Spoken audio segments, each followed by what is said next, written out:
Well, the time has finally come. We are here, people. We are finally here.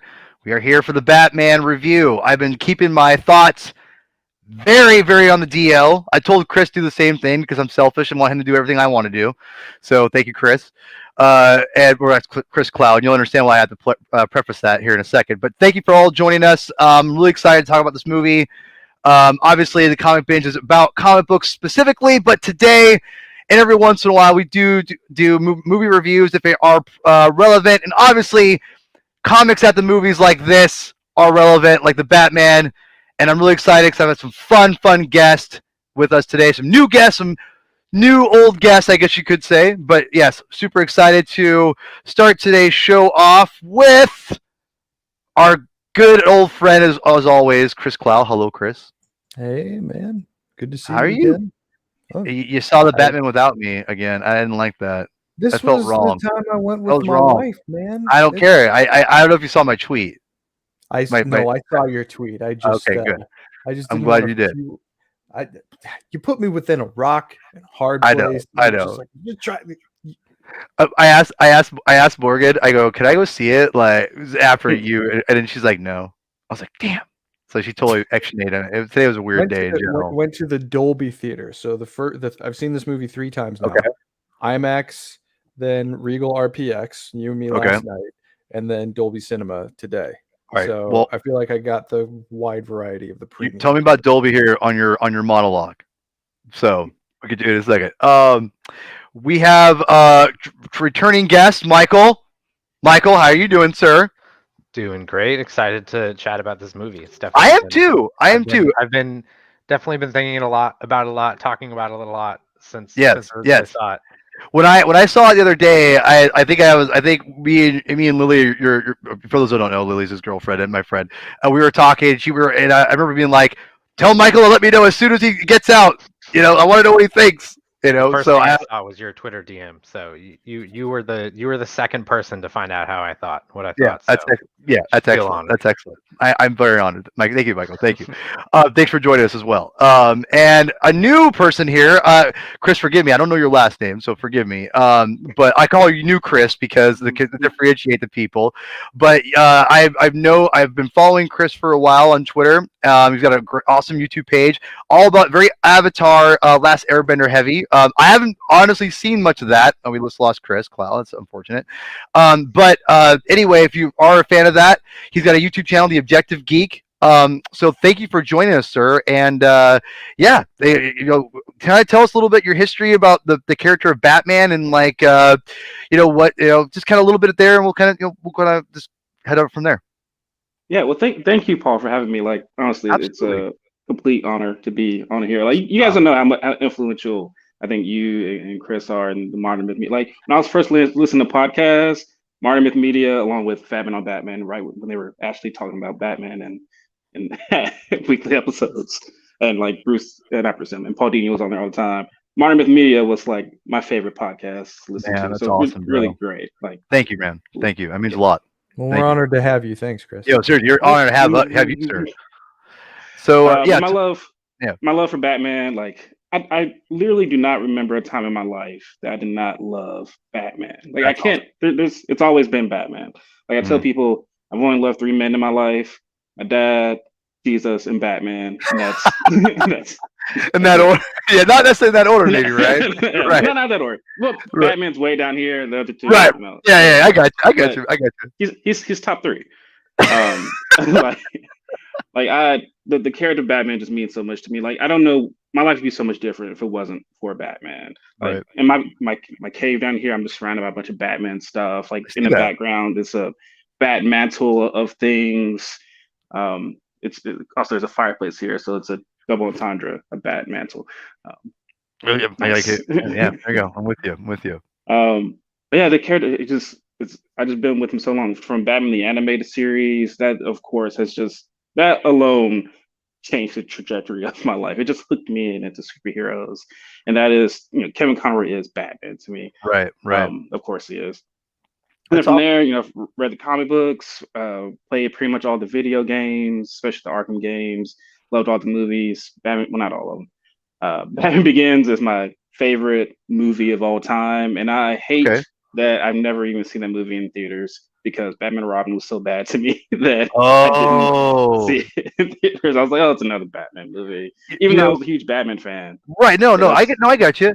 Well, it's funny you said that, 'cause I think put a pin in that because I think that is going to come up at least with me potentially at some point. mm, Your Batman Begins thing because that is I want to talk about that in a minute. But yeah, so you yes, didn't see Batman Begins in the theater because you're at that point in your life you just was like it just wasn't as important to you at that moment, and then you probably saw it on DVD or something. You're like, oh my oh my god, yeah. god, like it blew Well, you away. yeah, it was a weird. So also, I got into like a little bit of a fender bender on my way from Oh renting it, no. and so I went to go watch it. And then when I watched it, I wasn't like all the way in there. And then I was like, Uh, oh, you know what? That was a good movie. And then I watched it. I was at a pawn shop and it was for sale, and I bought it like months later. And then I yeah, watched. I was like, holy crap! Wait, what? That I've movie been there. I've been there, understood man. Batman more than most of any of the live action movies I've seen. And then Yeah, it just became like a monthly watch, and it just became my favorite movie of all time, and still is. that's So my awesome, biggest man. regret in life that doesn't really mean much is that I didn't get to see Well, it in theaters. you'll get your chance. They'll put it out again sometime. So But I it'll be love good. Batman. So. That's awesome. That's awesome. Well, thank you for joining us, sir. I really appreciate it. So I guess we'll. I kind of told the people that then before the show. I had a little preset of how we're going to do this. So Chris is going to give his take last because Chris has a lot to say about this movie, like we all do. And I'll kind of go first here and set the table, if you will. Those who don't know, I do love comic books and I love Batman. So but the thing is, I know we've got a lot of Batman films over the last couple of years, and for those who are wondering where my love of Batman films go, The Dark Knight has always been my favorite Batman movie. That was a very special time because not only was it, it was a movie that it was an experience. It felt like when I first left The Dark Knight.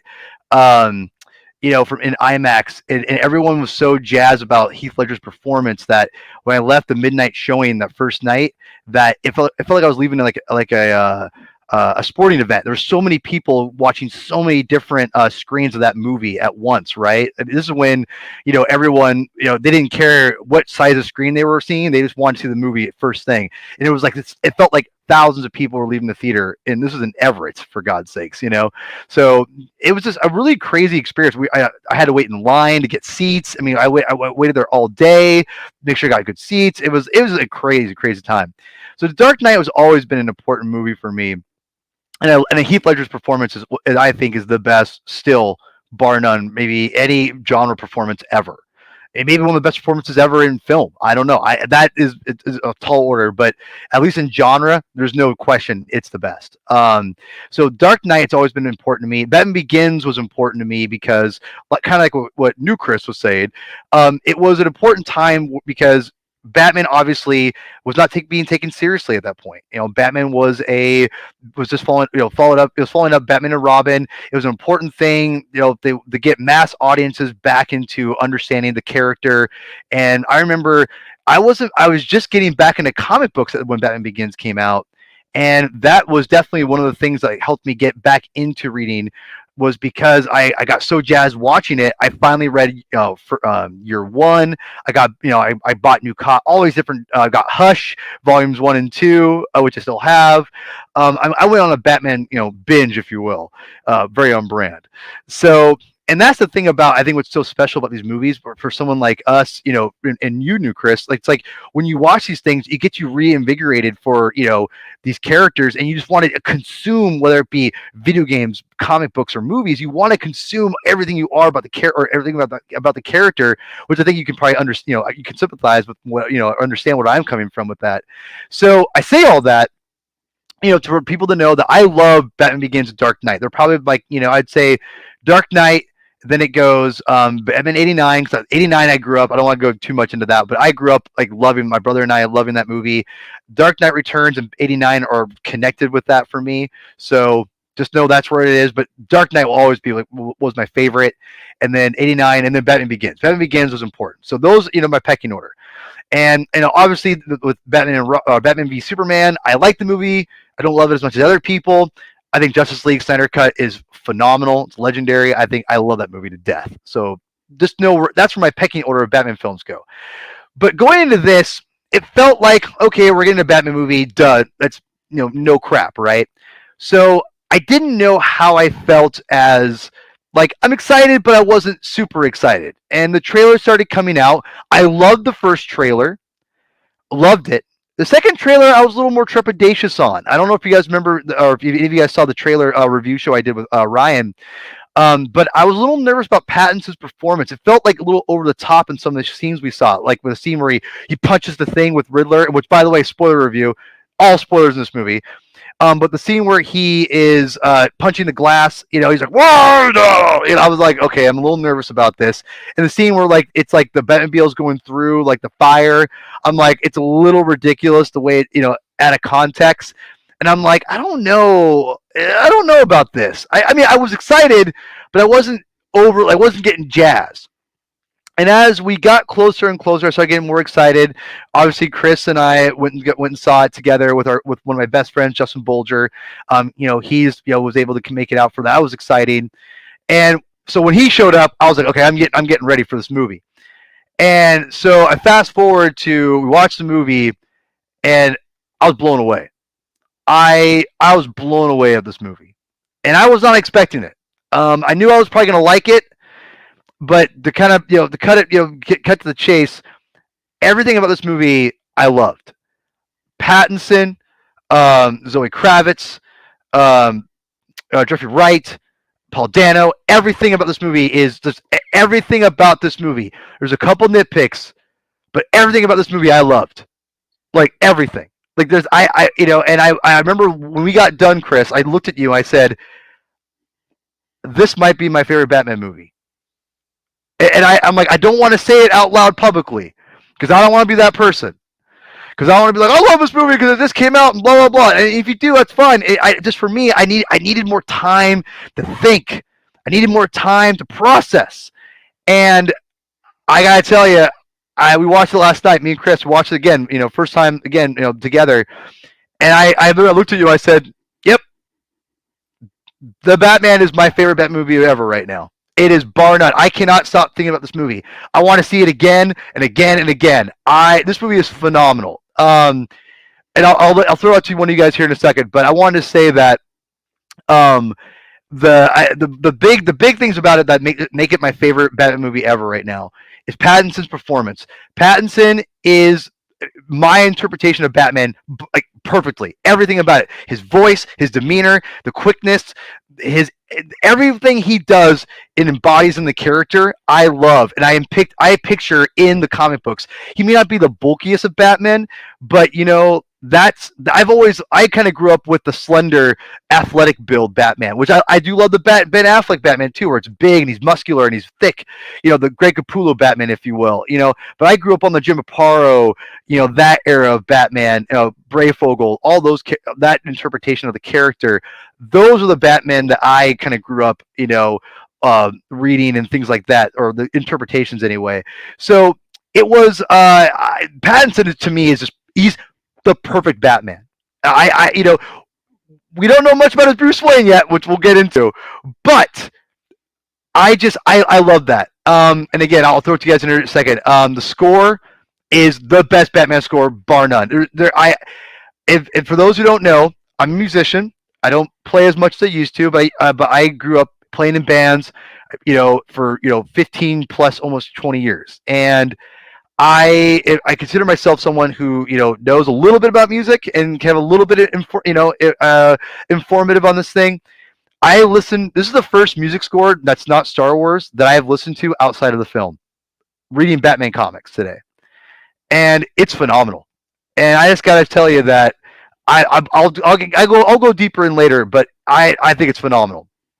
And yeah, I think this is this bar none the best Batman movie ever. And before I throw it out to one of you guys here, I think the reason why I think it's my favorite Batman movie is because obviously I love Batman. This is the first Batman movie. It's about Batman. There's no ifs, ands, buts. There's no supporting characters like are trying to get arcs necessarily. In my opinion, you could argue Selena Kyle, but really, this is a Batman movie. It's about Batman. He's in the movie the whole time, And before, obviously studios, they felt they needed to have, more Bruce Wayne for people, for a mainstream audience to identify with it, what blah blah blah. And that's the things that, the Batman Begins and the Dark Knight, they helped create this to lead up to this movie. The thing with the Batman is it's all Batman. There's no in between. And I think that to me is why I love it. It is the first true blue Batman film, bar none. Like there's no ifs, ands, buts. So that's why I love it. I think it's phenomenal. Uh, New Chris, I'm gonna give it to you because you love Batman. You love the character. I'm gonna throw it to you. Give me your thoughts on this movie, and if you have a ranking yet, if you need to wait more time, no big deal. But I'm just curious where it falls into now compared to other films, and what your overall take of the movie is. So first of all, I've only seen the movie the one time. Sure. I was going to go see it tonight, but someone messaged me about being on the podcast, and so I was like, all right, sure, I'll be on the podcast. I'm sorry. I'm sorry. No, you're fine. I'd rather talk about the Batman than go see the Batman a second time. I'll go tomorrow. It's all good. But I love the film. I think I'm not sure the film is for everyone. Like I went and saw it with my wife. She rarely ever goes sees movies with me, which I was just excited to go see a movie with my wife. And I don't think she was loving it as much as as me. Well, I really want to go see with her because I thought she would get that same feeling of seeing The Dark Knight. Like I remember sitting with her and watching The Dark Knight, and I remember being like, "Yeah, you get it. You get now why I love this stuff." I don't think I got that same sense for her in watching this movie, but nonetheless, I love the film. I think this movie was made for Batman fans. Like to me, this is the most comic accurate film. And just because something's comic accurate doesn't mean it's great, but it does mean that it has a sort of uh, new certain special thing about it that just really captures what makes the character so great. For me, this film it didn't blow me away necessarily, but also I'm pretty hard on films. I really do want to see it again. I think this movie is going to perform for me like Batman Begins did. Like I watched Batman Begins, and then just more and more I watched it, I picked up on things. I'm just like, oh, this is special. This is special. They really understood Batman. And it's such a huge Bruce Wayne Batman story. The way Batman Begins is that I know that I feel like I'm for sure that I'm going to fall in love with it more and more. I mean, I love it now. In terms of rankings, right now to me, my favorite Batman movie is Batman Begins, then The Dark Knight. I think even The Dark Knight Rises I feel like the Batman is better than the Dark Knight Rises, but for me, the Dark Knight Rises is my still my third favorite because it just capped off the trilogy. I think in such a perfect way, in a perfect character arc for Batman, and so the Batman's at fourth right now. But I could easily see the Batman going to second. I'm not sure if I could see it getting to first because Batman Begins to me is such a while the Batman is such a great Batman film. I feel like Batman Begins is such a great Bruce Wayne film. And also, I think it'll be a great watch watching Batman Begins and then watching the Batman. To me, the Batman is like a really great year two film, and then you can watch the Dark Knight and Dark Knight Rises for now until we get like another sequel going. But all in all, I love the film. Can't wait to see it again. Probably see another two more times before it gets on HBO Max, and then buy the 4K. Even though I don't have a 4K player yet. Yeah. I think it's interesting because I was very curious where you were going to go with because Batman Begins is your favorite movie and it's a very Bruce Wayne heavy movie. I was curious where you were going to fall in line with that. So it sounds like I didn't think it was going to overtake your favorite movie, but I'm interested with the Rises thing. It's interesting. That is very interesting. I understand. I would change more in Rises than in the Batman, but Rises is such it just is such a good way to cap off the story, especially the end there. He was able to thing about I love about Rises is that Rises did what no other medium could probably ever do with Batman. It gave him happy ending, and I love the character Bruce Wayne, and so I was just so happy to see that he was able to let go of this pain and this strife, and able to finally alleviate that and live the life that his parents really wanted him to live. Yeah, Paul and I we get into it about that from time to time.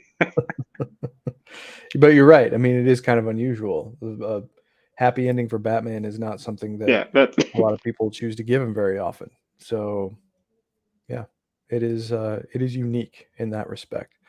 Well, it seems like Chris, did you have anything else that you wanted to add before? No, nothing for now. All right, sounds good. Well, thank you for the perspective, of course. An informed one, a passionate one, and I'll be interested to hear how your opinion changes after, if it changes. Maybe it won't at all, Yeah. but how those ideas are developed further after you see it a second time. But I think one thing you said, and sorry I had to let my dog out, but I was listening to on via the phone. But you had said that like you this is totally a more comic accurate movie as far as like the interpretation of the character, and I 100% agree with that. Like that's the one thing which doesn't always mean it's going to hit with everybody, which we're kind of seeing right now. I don't think there's been a lot of negative feedback on this movie, but there's been like there's some people who just love it like crazy, and there's people like I liked it, but I didn't love it. It's just interesting the dynamics of that, and I wonder if people love that more comic accurate Batman or more of like a very specific interpretation of Batman. Does that make sense? Like because Batman Begins in the Nolan trilogy. It's very specific, it's a very specific interpretation of the character. Whereas I would definitely say the Pattinson version and the Batman version it feels more, Batman, which we'll get that in a second. But Michael, I've been talking too long. What do you think? Tell us. All right. Well, I guess it probably makes sense to start with kind of where I stand on kind of the other films. And so, I think not shocking, I'd say, Dark Knight is going in was my favorite Batman film. Like, probably most people. But I will preface it by saying that I've always kind of hated Christian Bale as Batman and is Bruce Wayne. It just didn't work for me. Maybe you're gonna get some hate now, bro. Maybe I bring it on. That's fine. Maybe I just don't like Christian Bale. I don't know. There's just I think it's the voice a little bit like his Batman voice is. I'm glad that they didn't really do that in this. Like his Batman voice didn't do it for me, and he it just was never my favorite. He was never my favorite Batman. I think is really the thing for me. And so, but obviously, I did really enjoy those films. And going in, I would have ranked probably all three of them as highest of live action. Even though I'll defend Batman and Robin. I was 6 when that movie came out, and it was awesome. So you're just a baby. You're just a baby. Look, if you were a 6-year-old when that movie came out, it was awesome. Hey, I love Batman Forever, man. Like I wasn't 6 years old. I was in middle school, and I freaking loved Forever, and I still do, warts and all. And it's not perfect. Which again, new Chris, don't get mad at me for saying that. Don't get mad at me for saying that, new Chris. I saw your tweet earlier, which I liked that tweet. But no, I like Forever, so I can sympathize. Batman Robin is a different level, but yeah. But a 6-year-old, I can understand. Yeah, exactly. I really liked Robin. That's where I liked Dick Grayson, and so but going back further, like the Michael Keaton Batman movies, I was too young for those. I think obviously I've seen them since I watched them growing up, but they just they were never like special to me or anything. So I think it wasn't until the Nolan movies that there was ones I really, really felt were like awesome films and felt strongly about. But that said, I having not seen the Nolan films in quite a while, so maybe there's some recency bias for sure. But right now, walking out of that movie, I was confident that the Batman was my favorite Batman movie, bar none, not even close. Really? By wow. So much more than any of the other films. And I think thinking about it more, and I heard someone else say this on a different podcast, so stealing the line a little bit, but I really related to it. Is it felt like it was the Batman movie I've always wanted and kind of always been waiting for. And I think for me, why I feel that way is he's supposed to be the world's greatest detective, but I never got that from the Nolan films, and I think that was always the always thing that I always wanted more from those movies is more of that kind of detective element, and I think that's why I didn't care for Christian Bale's Bruce Wayne, just because you didn't get as much of that, and so the like noir style here, and just like the focus on kind of grounded, him doing detective work, analyzing a crime scene, all that stuff really worked for me. And I think a lot of that is because the Batman animated series is my kind of Batman origin story. Like that's where I was introduced to Batman. Sure, And yeah. so you get a lot more of that in that series. And so I think that kind of just from the groundwork is what I want and kind of expect from Batman. And so I think that's a big part of why the movie worked so well for me. And, not to mention just the incredible cinematography, the incredible score. I was thinking to myself earlier, can I see this movie getting like, legit Academy Award nominations beyond just the usual technical stuff, Sound. like sound, yeah, that Yeah. sort of thing. And I was like, well, if they had an Academy Award for vibes, this movie would win the Academy Award for vibes for sure. Vibes. Well, to kind of dovetail on that, I'm not sure if you have any more to say, and I'll throw it to Mr. Yeah, Cloud I here. think that's pretty much where Okay, I cool. stand. Well, and Odd, one quick question for you: have you seen it only once so far? Yes, I saw it opening night. Saw it in IMAX. Okay. Lucked out, got super primo, like dead center IMAX seats. Is Dead Center primo though, Michael? I don't Is know. it? I'm Is not an it? IMAX. I'm not an IMAX. All right. Anyway. Expert. I've heard you like the aisle, but in an IMAX, I don't know. Dude. I don't know about Because I opinions can't on hold my IMAX. pee, bro. That's why I can't hold it. But anyway, A 3-hour movie. You just gotta, yeah. suck it up. So before I throw it to Cloud here, really quick, for those who don't know, and I didn't know until I guess someone told me, I was like, "What the?" Is that the director of photography is the same guy who did Rogue One and Dune, and both the movies those were both amazing films in my opinion. So the fact that that guy did both of them, I'm like, yeah, it makes sense because it's beautiful. It's amazing. So thank you, Michael. Chris, I know you're gonna take us to church. I almost feel like we should just do Don't build this. it up that much, man. I mean, Shut up. Yeah, That was common. now, It better be now. that. All right, we're ready to go to church. Take us to church. Go. well, my journey with this movie has been kind of all over the place because I've had a very kind of up and down experience theatrically with a lot of a lot of movies in general, not just comics based movies, but um just there's something that I felt was missing from the experience of going to certain movies recently. There are a couple of exceptions to that, like Spider-Man No Way Home was certainly an exception to that. But this movie also naturally carried additional importance because I have called Batman my favorite character in fiction multiple times. And, whether or not a movie manages to capture everything that I love about why I say that, uh, it's a tall order. And it's really a taller order than any movie should be expected to hit. Um, Initially, watching the publicity that the studio chose to emphasize about this movie before its release, I mean, there was already a roller coaster behind the scenes because this project, for all intents and purposes, started as an extension of the DC extended universe and morphed into something entirely different because of the insistence of the creative minds at the head of the process.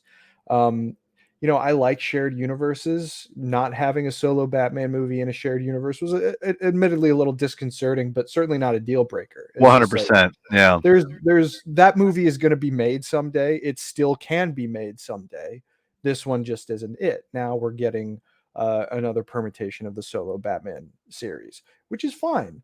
My belief, my really inherent belief, well before we even saw a shred of imagery from this movie, was just like, well, in terms of solo Batman storytelling, Nolan did those. Like he did those and he did them well. Is it really worth trying to go back to that conception of the Batman film franchise when it was already very effectively accomplished with a story that had a beginning, a middle, and an end? Of course, people have different opinions about how strong each of those parts are, but really, at the end of the day, it's kind of a rarity now, especially for someone to take a character as massively iconographic as Batman and do their own thing with them, right? And Nolan did that. So do we need another solo Batman series? It's unconnected from anything. Are they going to try and have lightning strike twice? That seems a little irresponsible. But then, like the publicity when it started to kick up, and I think the first time we saw a trailer was at Fandom in 2020. And Yeah. That was a phenomenal trailer, by the way.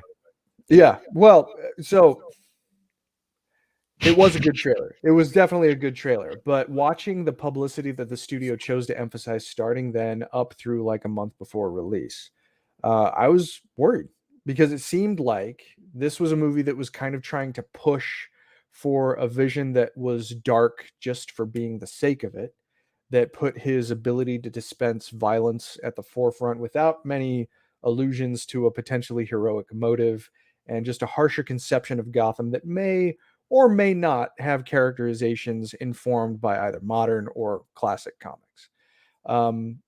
So I was worried that this was just going to be like, okay, like how many people is he going to kill? How dark is this really going to get? And just for the sake of it, just to prove something that we already know, that Batman's a badass, right? Those are the kinds of things that those movies want to emphasize, and it's popular. Look, I get it. It's cool to see Batman dispatch people with such effortlessness because he's the most skilled human being on the planet. But that's not what I love about Batman stories. What I love about Batman stories is the fact that he can shoulder burdens that are emotional, physical, better than anybody can. His willpower is indomitable. That's the thing that he doesn't get enough credit for outside of the DC Comics universe, at least.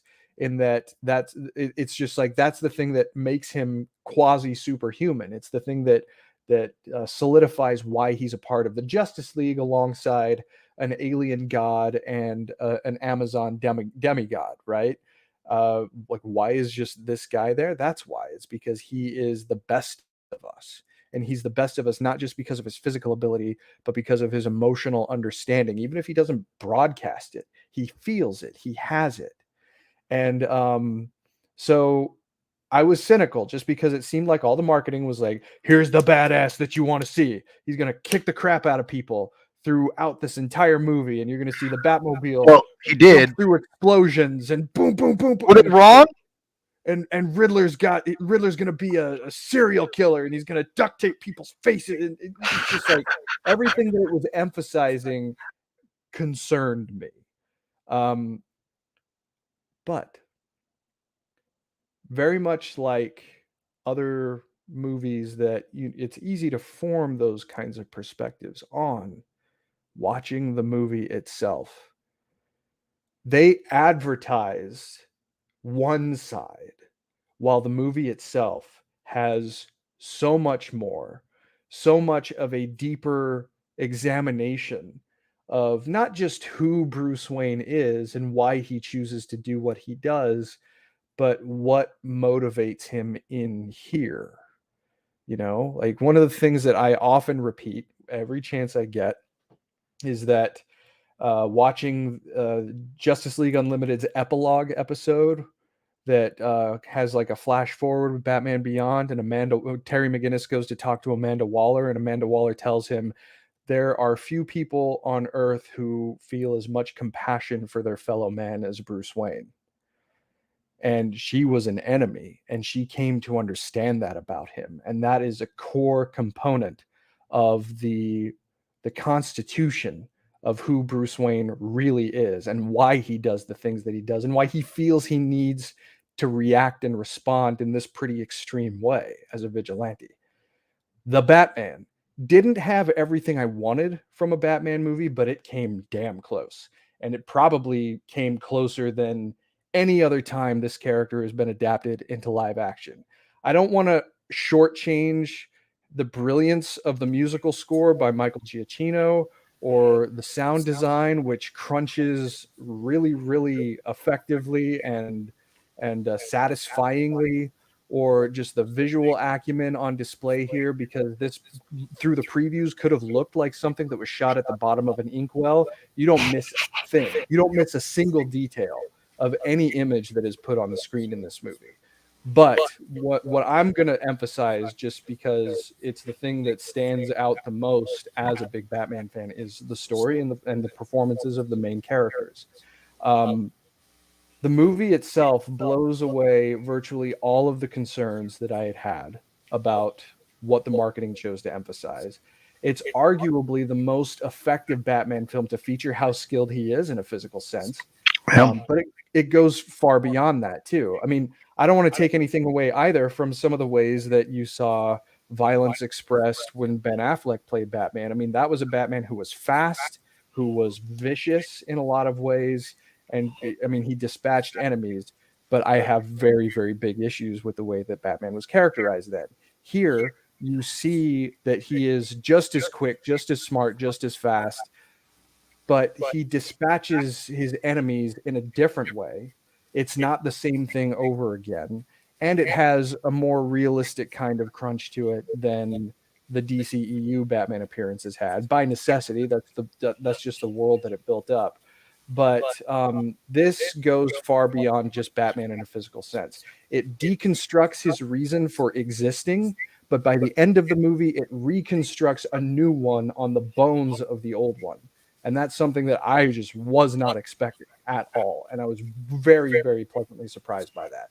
It inserts a certainly darker conception of characters like the Riddler and the Penguin, but who those guys are and what drives them are exceedingly familiar for anyone who's read stories in the source material with any of those characters. The same thing goes for Carmine Falcone.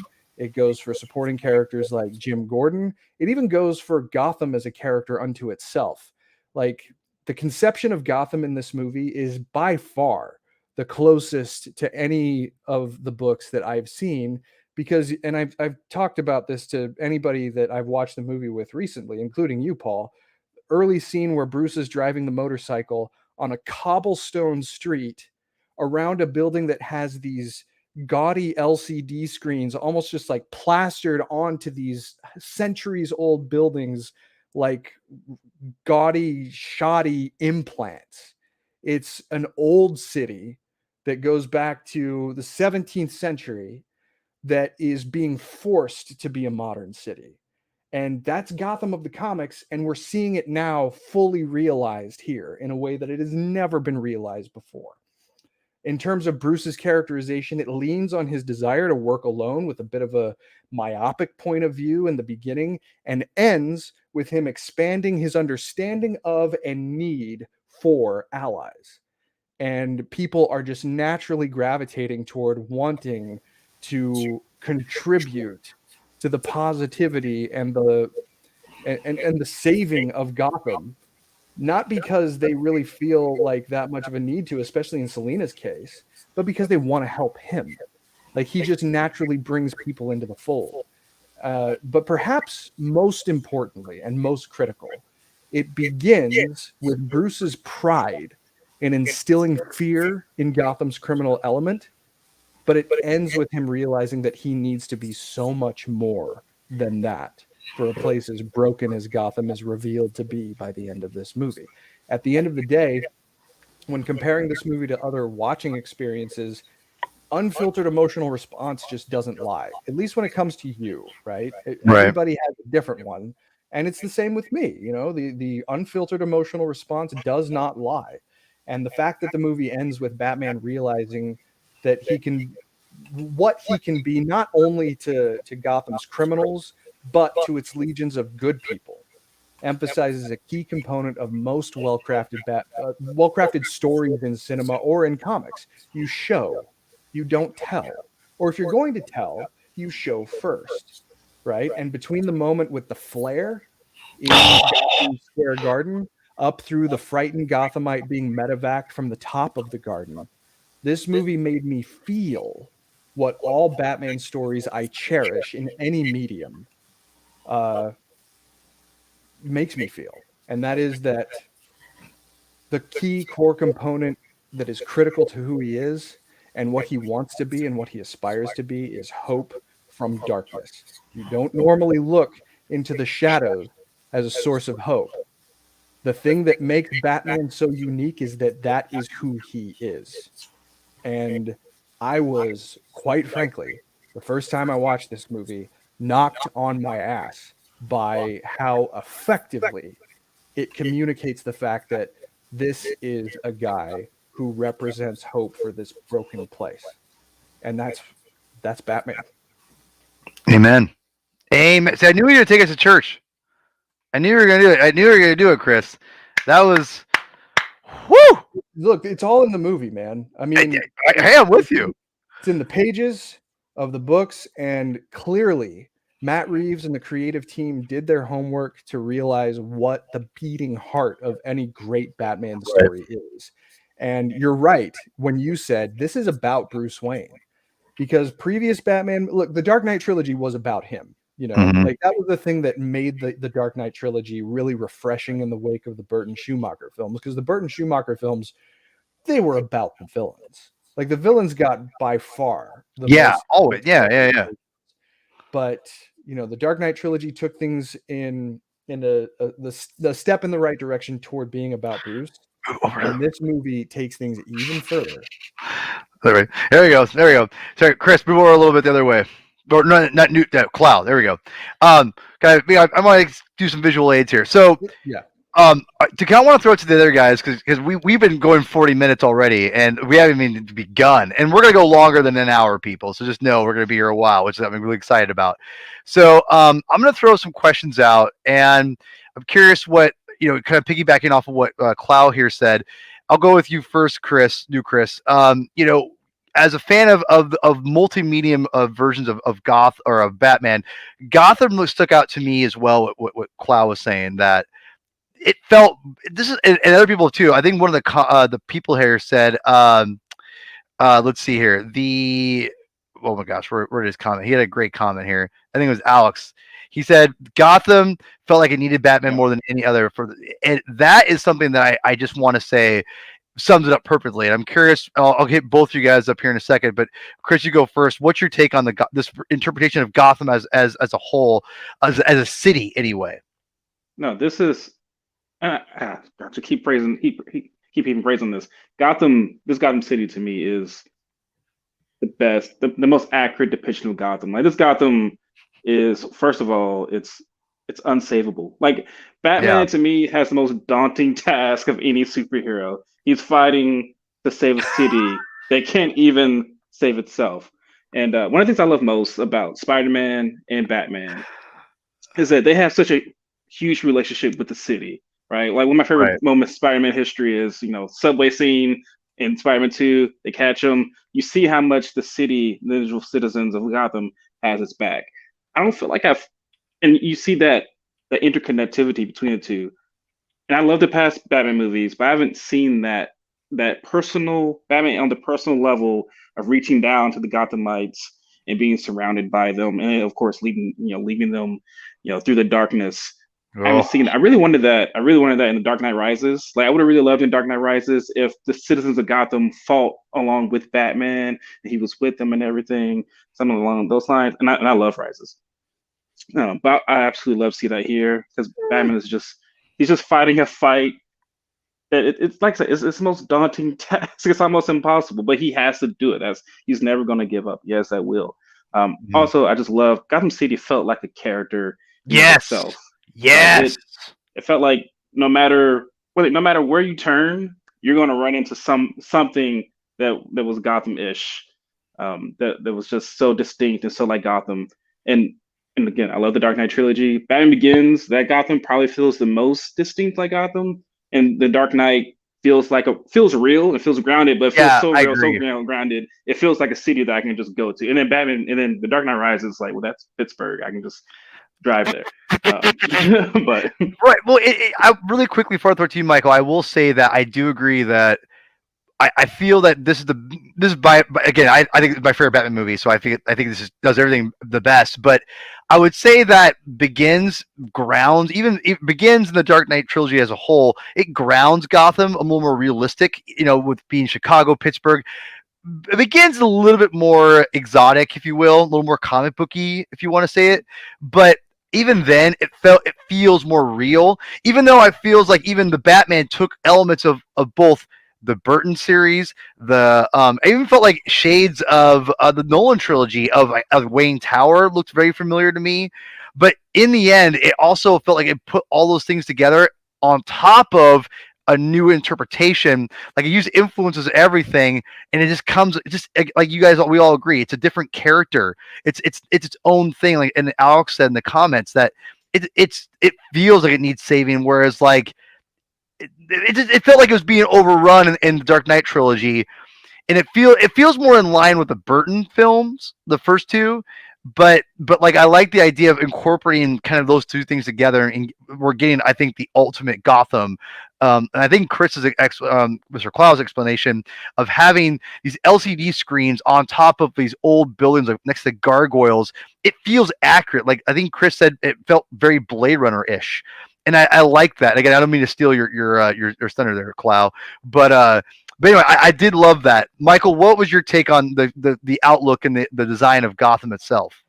I mean, I think visually it was gorgeous. I think the thing that I liked is like felt grounded in a way that like some of the Nolan stuff did too. It felt like a real city, but like plus 10 10% like not a real city. I think the thing that illustrated it best for me, I think, is like the interior of Gotham Tower is like, or Wayne Tower. Yeah.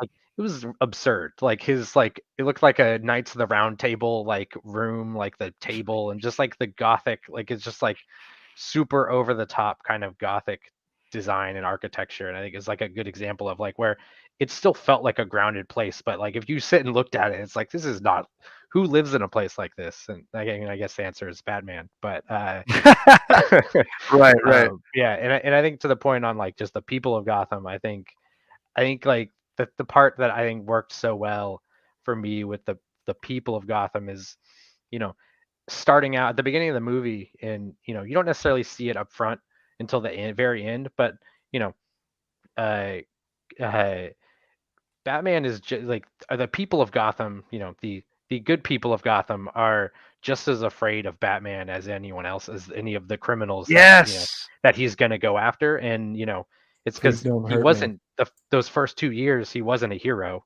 And Yes. like in a way that like this movie is him realizing what it actually means to be a hero. And Yes. like until that moment when the kid takes his hands, it's like, and people like were like, okay, this guy actually is here to help us, not just beat the shit out of some people. And No, yeah. No, that's a great point, and I wanted to save that, but I'm just going to use this now. It's a great jumping off point, Michael, and I'll throw it to you guys here in a second. And obviously, you too, Clau. Obviously, you can jump in. Anyone can jump in anytime. So please feel free to interrupt me if you do need to.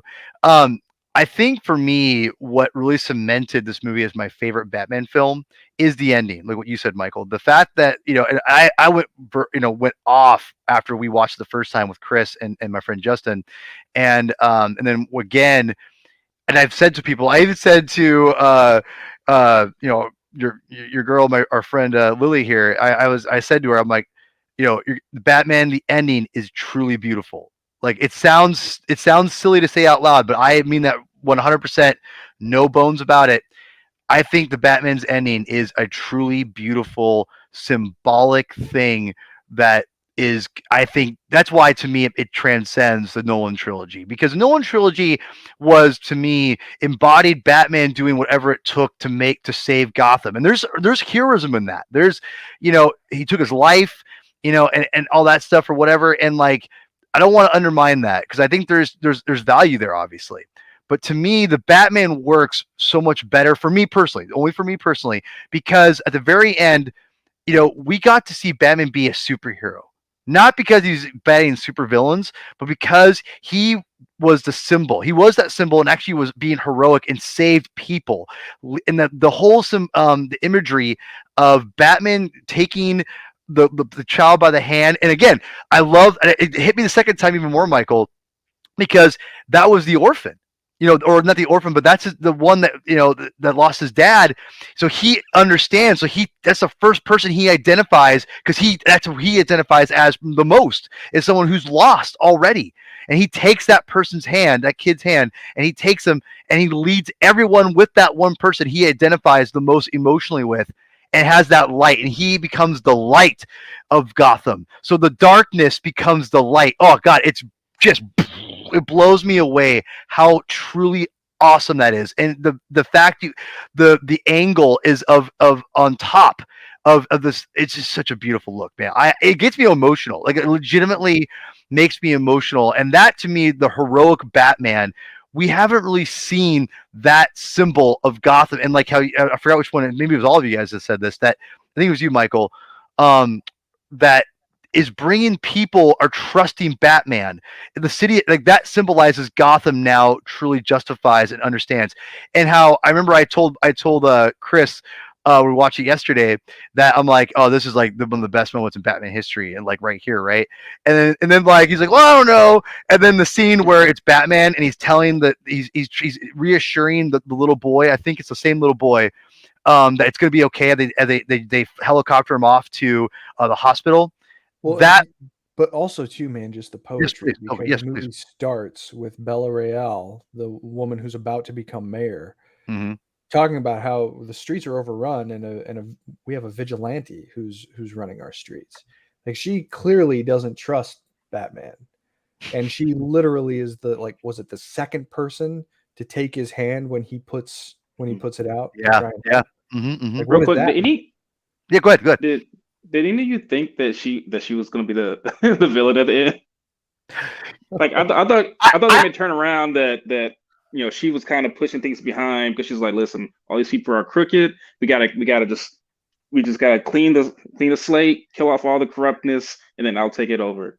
you say that now, and I'm like, man, that's a really good point. They could have easily done that, and the way they shot it, you could almost, the way they presented it, you could think that, because she shows up at the funeral, she's like, Bruce Wayne, you've been ignoring my calls, like, you know what I mean? Like, there's some, you're not wrong there. Michael, you want to say something? Yeah, I was gonna say, I think I felt that way for like about 2 seconds, like when they Yeah. first kind of were bringing her in, and then like the second time we saw her, I was like, okay, no, she seems like she's a genuine person that Yeah, actually she actually gives a shit. Yeah. she's sort of like a composite of what you find in a lot of major American cities, in terms of people who do have so much impatience. A lot of it very justifiable with the long-standing institutions and their ability to serve people, right?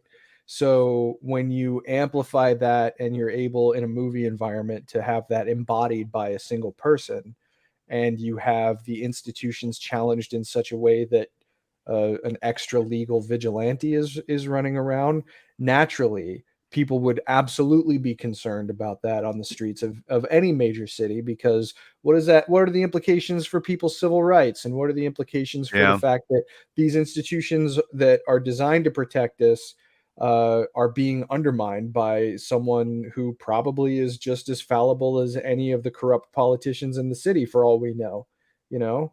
Hmm. So the fact that I thought that just the symbolism of her taking his hand really did Yeah. emphasize you lead by example by showing, yes, I am here to help, and here's Hmm. how. Yeah. And of course, Batman just puts that forward in the way that only he can.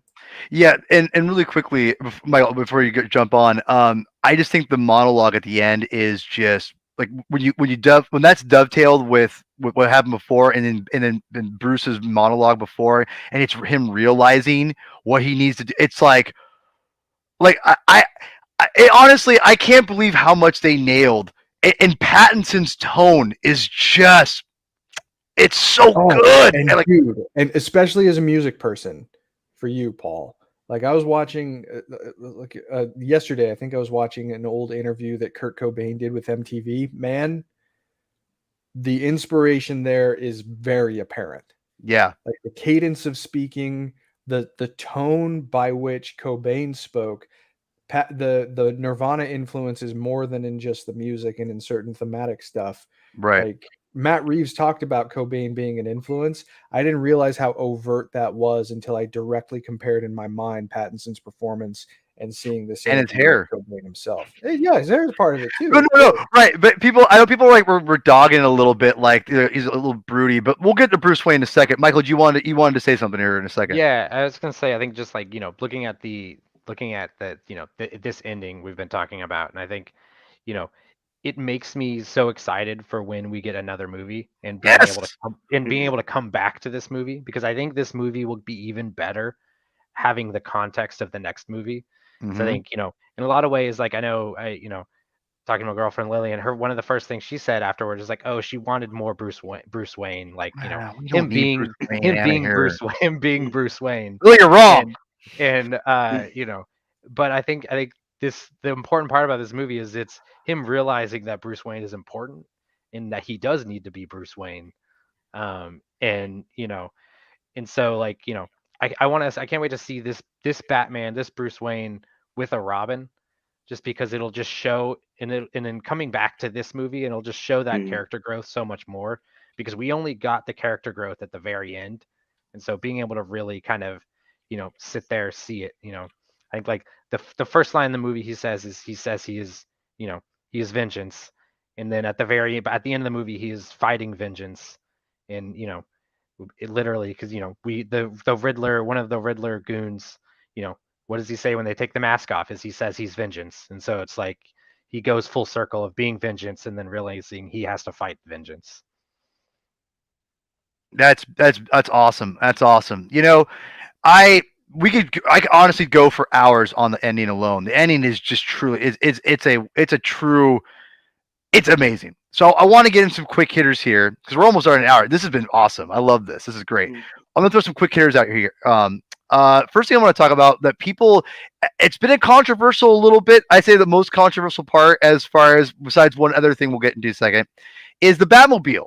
It's very much a true. Oh, stop it, Michael! I don't like this. I don't like this tone already. I don't know how it's controversial, but I'll let Well, you. no, there's people who don't like it, which is it's preference, but I wasn't like I didn't love it, I liked the look of it. It wasn't like I wasn't overwhelmed one way or another, by it. I gotta tell you, after watching this movie, it's by far the best Batmobile scene, perform whatever you want. I'm just gonna say this: it's amazing. I thought I was in danger of being cheesy when I saw that second trailer. Holy shit! It's incredible. The sound alone is just it blew me away. I was in a different universe. New Chris, I'm going to throw it to you. What would as a big Batman person, what's your take on this Batmobile? Okay, that's a good question. Like right here, you probably can't see, but I have like every single Oh, Batmobile okay, toy there is. okay. All right, So so I was admittedly a little underwhelmed at first. Not gonna lie. When I first like, because it's almost there. Like I think if the top is just a little, if the back is just a little bit higher, and and then the fins come out a little more finny, and then it could have been just more Batman-y for me. So I wasn't going in the movie like loving the Batmobile. After seeing it though, I really like it. I really like it. I'm not sure if I love it right now, but I really really like it. It was a really good scene. It was also a character in of itself, and I think it was more of a character than any of the other Batmobiles because just the way it roared, like like, and also my theater probably wasn't that great with the sound and everything, so I can imagine how it was to be in a really amazing theater, but it had a huge impact. Coming through the fire, that was a great chase scene. I would still put. It's probably only my fourth favorite Batmobile. To be, I mean, the Keaton Batmobile is hard. Yeah. It's hard to. The Keaton Batmobile is just so freaking iconic and beautiful. The Batflick Batmobile, that chase scene, I think objectively it might be as good of a chase scene or better. But when I was watching that chase scene, I was just like, all these people are dying. Like, why is he like? It's just a tank. Like, it's literally just him driving down the street in a tank.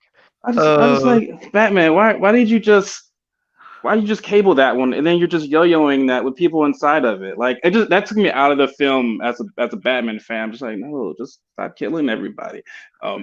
And so don't divert too much. Stay on top. How did Frank Castle get the keys to the Batmobile? Okay. We're not talking about that movie anyway. But so continue, new Chris, please. And then the Tumblr scene. I think I'd like the Tumblr chase scene better because I feel like there was more focus and reasoning behind that. Like he had to get Rachel to there. Like there was a very story element to that. And he was going up against the cops, but also he wasn't trying to kill them. And also Nolan did a good job of showing the cops being perfectly fine in the scenes and stuff. But I love this chase scene as well. Like any collateral damage here wasn't necessarily Batman's fault. Like I love a Batman who's like, you know what, there's might be some collateral damage here and there, but I'm not like Going out of his directly way. impacting going out of my way Right. to end people's lives. And things I love Batman v Superman. But that Yeah, part yeah, took me me too. out the movie. Yeah, no, But no, I get it. yeah. But I Sorry. love the Batmobile.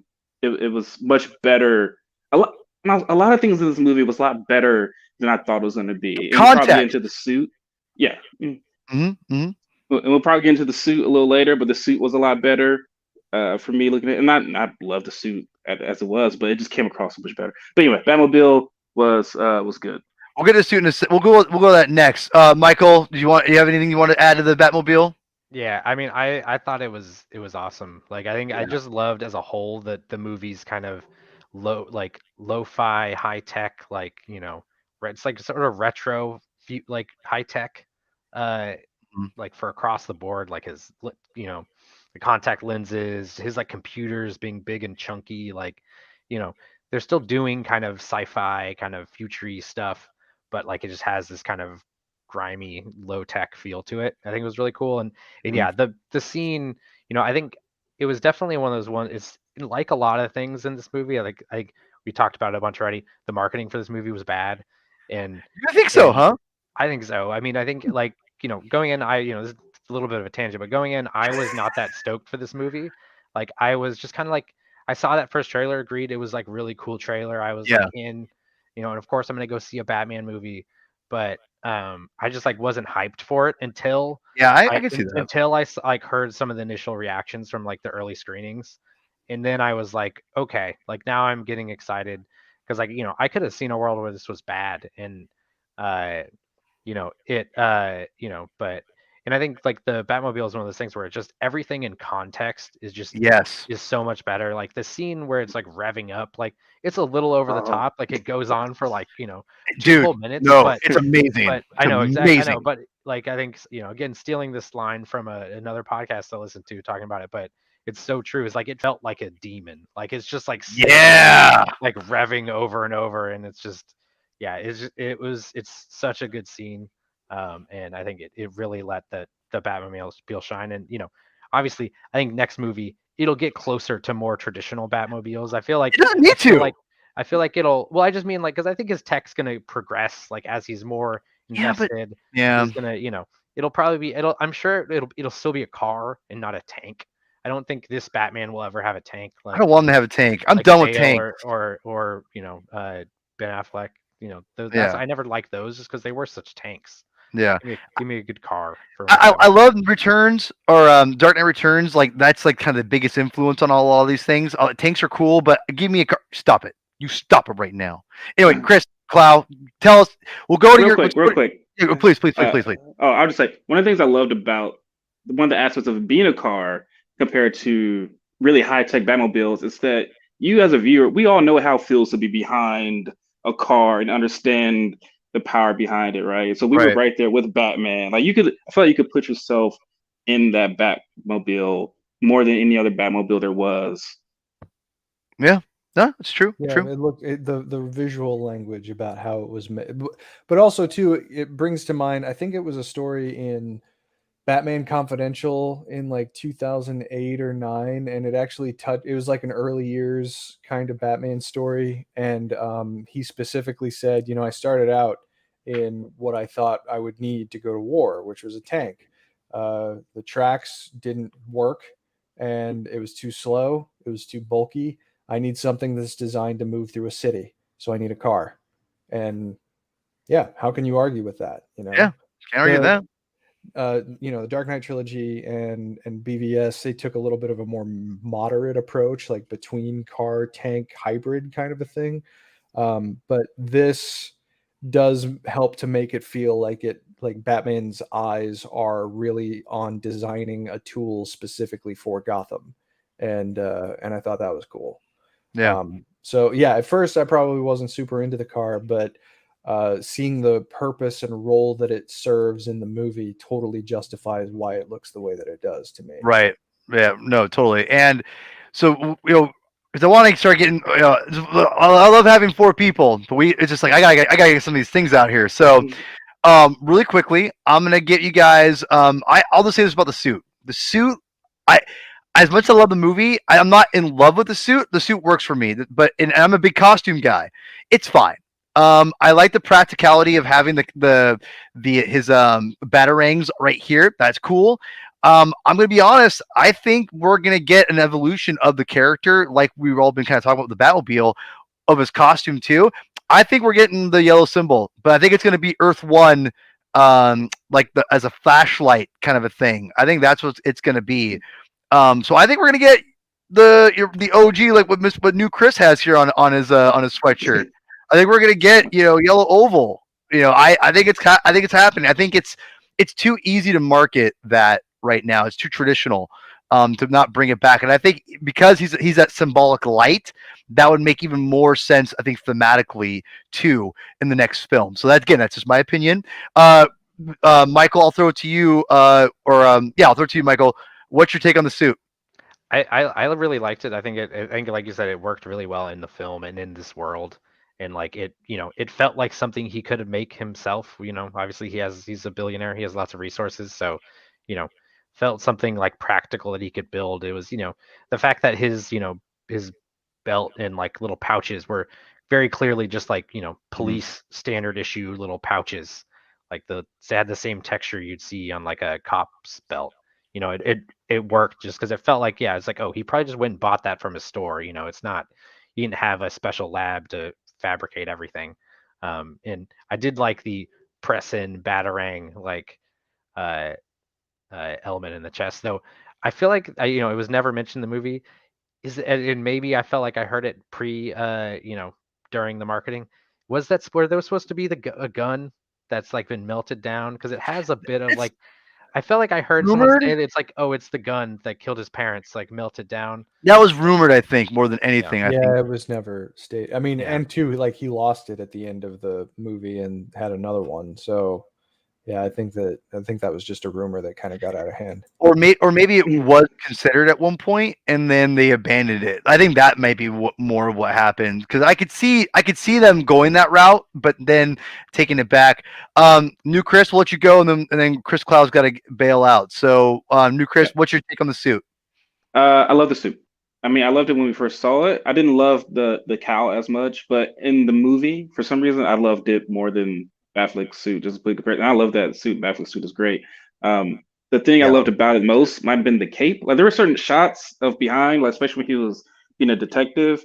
But for some reason, those behind shots, like the cape overflows him a little bit more. Like I would love a cape that went all the way over. You kind of go over that way. Like the Batman animated series. Sometimes I feel like when in the animated series when Batman had the cape all the way over, he was like in detective mode, right? And when it came over, he was in full action mode. But the cape did kind of come over some. There's just some beautiful shots. But I really love the suit. Loved it more than I thought I was gonna love it. It's probably I don't think you can go that wrong with a lot of bad suits, honestly. Like even Batman Forever has a pretty great bad suit. The only bad one is like Batman and Robin. But Sorry, Chris. Sorry, Chris. Sorry, Michael. There's, hey, like lots of old Roman armor had nipples on it. All right, all Old- right. We old- don't need him. Oh I'll God. also say on the new outfit, the thing I loved a lot is I love the little collar on the cape. That was one other thing. Yeah, I like that too. I like that too. All right, Mr. Cloud's got to bail. What's your parting thoughts? And we'll probably wrap up a little bit after he leaves. But go ahead, Cloud. Yeah. Well, I mean, just to piggyback in terms of the suit, I actually had a little bit of an opposite perspective from Chris on the cape specifically, just because it didn't seem like it gave, at least to me, it didn't seem like it gave like the full silhouette that I'm kind of accustomed to seeing from Batman. But like the car, everything about the suit feels like it's tailored for this specific war that Batman is going to, for this Gotham City. And what more do you want from a version of the story that takes place in its own contained world? You want it to feel like it's reminiscent of it. I think I had mentioned to you, when he escapes from the GCPD and he deploys the wingsuit, and when he makes So good. his rather rough landing after that, and he doesn't have the cape attached to it, it almost seemed like the suit looked a little bit better to me without the cape. Just in terms of like the body, and that if there was something that was a little bit more like a little more flowing and silhouette then it probably, but that's a very minor gripe, all things considered. Like the cowl, in fact, one of the first things that that my wife said to me when we were watching it today, like she leans over to me and she just said, "He looks really good in the suit." He does. He looks fantastic. I mean, it's like you cast Batman for the jaw, right? And Pattinson definitely has that. One of the things that I just like practically about the cowl in particular is that it doesn't add any bulk to his face. Like you look at pretty much every Keaton, maybe less so, but certainly Bale and certainly Affleck, like it adds mass to his face. And this one is very tight. Like he kept his dimensions of his head, which I liked. I liked it. It was. I think it was. I think I don't love the suit necessarily as much as maybe others, but the actual cowl, the mask, is definitely I think my favorite because of that reason. It feels more comic accurate. It fits fitting to his face. It's right out of off the pages, because it's not like Batman's mask typically adds a bunch of mass to his head, right? It's very close and very form fitting, and it's cool that they pulled it off. Like it's got a leathery look to it, like it's stitched. Yeah, I like that. Which is an interesting idea. But the durability of the suit too, like we've never seen a bat suit this durable, and that's awesome. Like the scene where he busts into Falcone's lair, and the only lighting in the hallway is the muzzle flashes of the guns that are bouncing off of him. I mean, not only is that just a cool action scene, but like the suit can take a lot of punishment in a way that it's hard to I'm certainly not an expert on body armor, so I'm not sure if you can necessarily equate that to things that are available to police officers or even soldiers today, but the durability helps to give him a presence that he does not have in the other movies. Like absolutely. Taking a shotgun blast certainly looks like it hurt him pretty badly, but it also had just like that very tiny hole in his leg that gave access to the skin so that he could punch in that stimulant at the very end. And that was just like a cool idea Venom that I'd never seen before. Yeah, do we think that was Venom? Oh, God, no. I think it was, because Venom was set up before even Bane came in, right? Because Batman I didn't read that. No, you're right. Venom was before Bane, and Bane was after Venom was created. Yeah, I mean, look, hey, that's a thread they can pull on. That'd be interesting.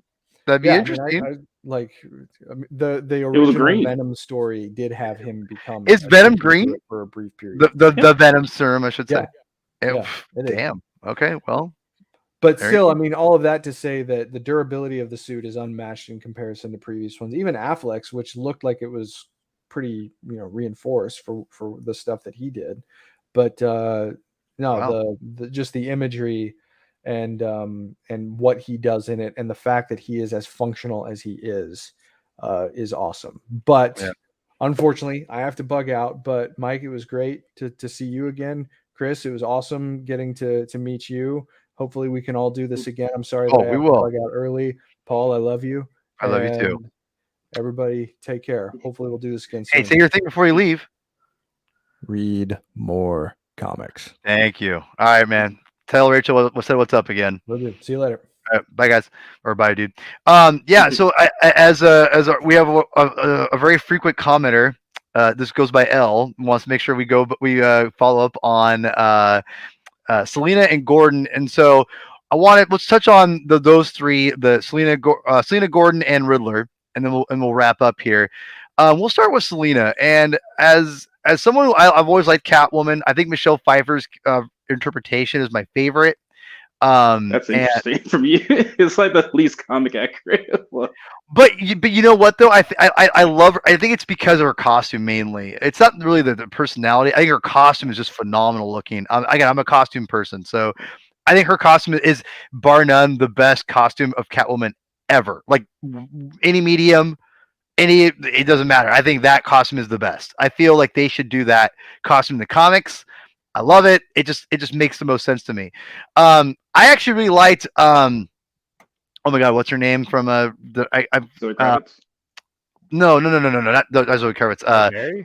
or not Halle Berry. Anne Hathaway. Yeah. Annie, or I should say Annie Hathaway, as she actually tells people is. I was not happy when they casted her. I'm like, there's no way she's gonna do. I mean, or not no way. I was very skeptical when they cast her in Dark Knight Rises. I was blown away by her actually. Still not my favorite, but I thought she did a pretty good job. And actually thought she was one of the best parts of the movie, to be honest. But I think Zoe Kravitz did a phenomenal job. She definitely rivals. I think she's my favorite interpretation of Catwoman on screen.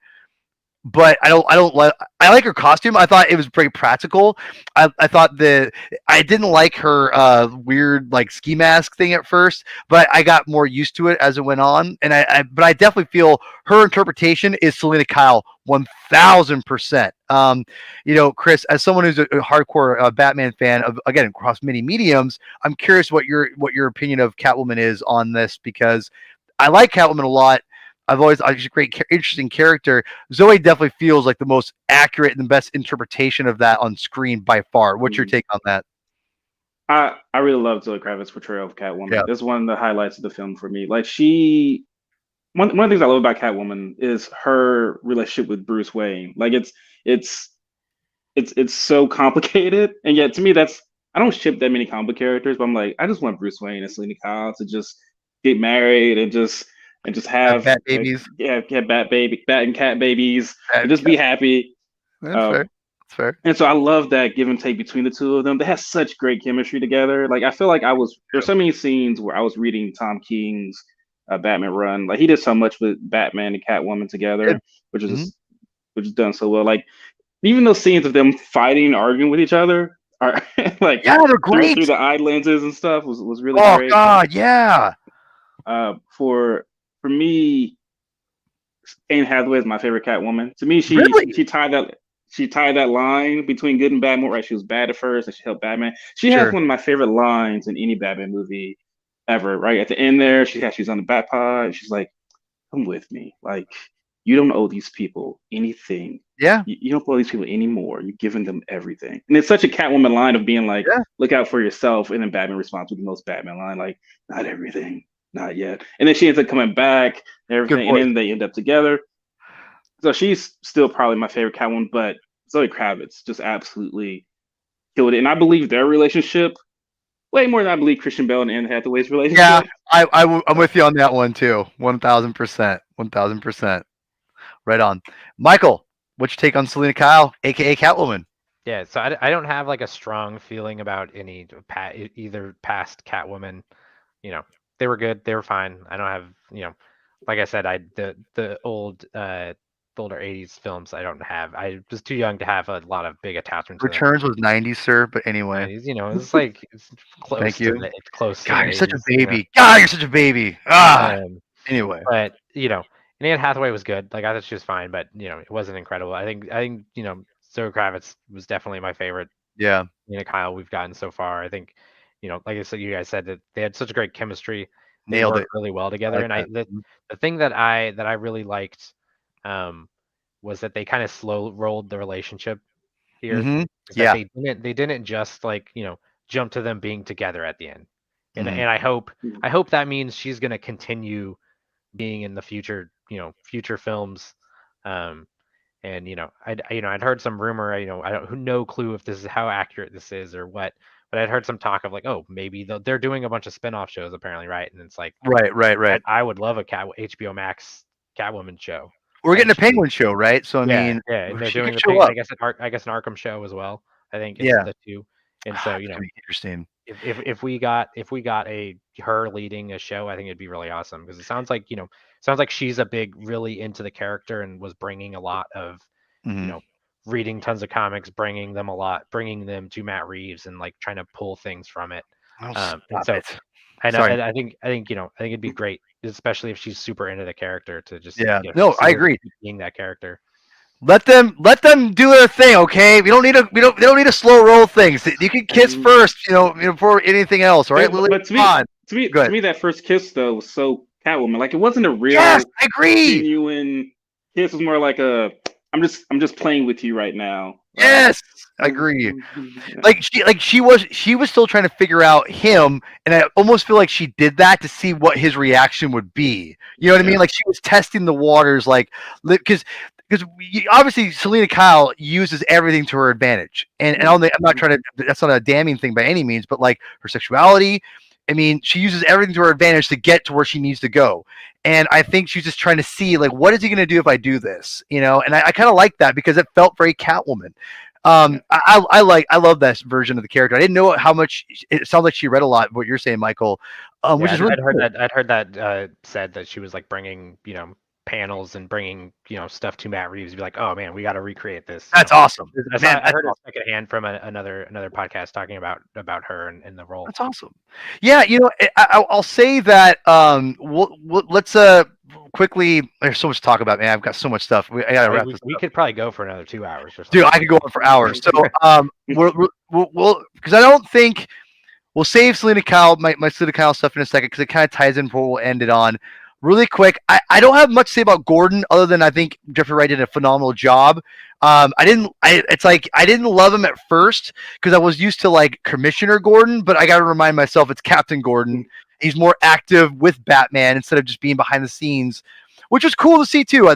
So I thought Gordon was great. Your guys' thoughts, Michael? Your thoughts on Gordon? Yeah, I thought he was awesome. Jeffrey Wright is great, and I've never seen him not be good in something. True. And so I think he was fantastic. And yeah, looking forward to seeing more from him. Looking to see him. I'm assuming he's going to be the new commissioner in the second film. As the one good cop, so right. Hopefully he's the commissioner. Yeah, hopefully at this point, we'll get put a pin in that because I think we'll get to that. But Chris, what's your take on Mr. Wright? Loved it. He was great. I love that he felt like he could only trust Batman, just creating that camaraderie between the two. Mm-hmm. Also, I love that line of you could have held that punch. Yeah, you could have pulled that punch. It's like I did. Just. The thing is also real quick, this movie was way funnier than I thought it was going to be. Like I can't tell you how many times I chuckled throughout the movie, especially between Selena and Bruce, and also in that moment there. Like I chuckled so many times. Natural.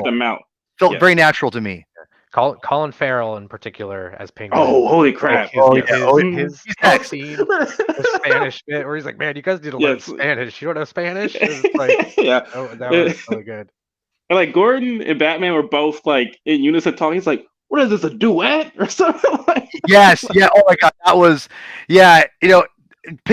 also piggybacking off of that, when the scene where before he punches them and they're doing that to each other, but they're like, oh my god, I was dying both times I saw it. I was dying, and like Adam said, and I was saying too, naturally, it just felt this movie was naturally funny. And before, and even again, everyone knows I'm a Marvel zombie, but even in Marvel films, it does get formulaic at times. Not all films, but I'd say a good portion of them do feel like they're pushing the humor a little bit. It doesn't always come off natural. And I obviously in some of the DCEU films, as the earlier ones, it felt like they were trying to get that shove humor into it, other than like just have it happen naturally. This is a great example of it happening naturally, and the actors really, I think not buying in, but selling it, I should say. I think really, really well. Michael, do you want to? The DCEU stuff, they were trying Marvel. They were trying to do the thing Marvel does, where Marvel, I'm sure they have it almost sometimes, like you said, it feels like they have a quota of we need X jokes in this for the casuals to like it and think it's appealing. Right. So it felt like that was DC trying to do it without understanding why Marvel does it, and so exactly, it didn't really work. But yeah, like this one, it was funny just naturally. Yeah, exactly. All right, so let's go to the Penguin here. I think everyone, bar none, people who not have maybe loved the movie as much as I have online that I've seen, but I think the overwhelming running success, I think bar none, is Colin Farrell's Penguin. That has been, I think, the runaway success takeaway from everything. I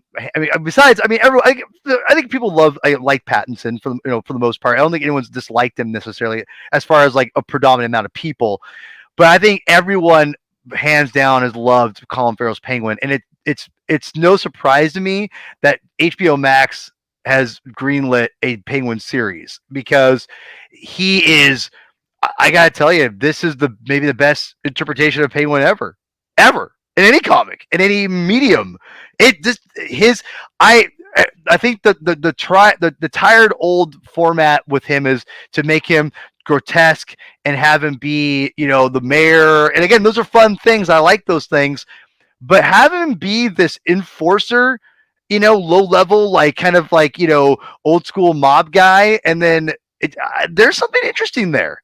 And I think there's a lot you could do with the character that they obviously have in mind. So, Chris, what's your take on the Penguin? No, I In this think movie?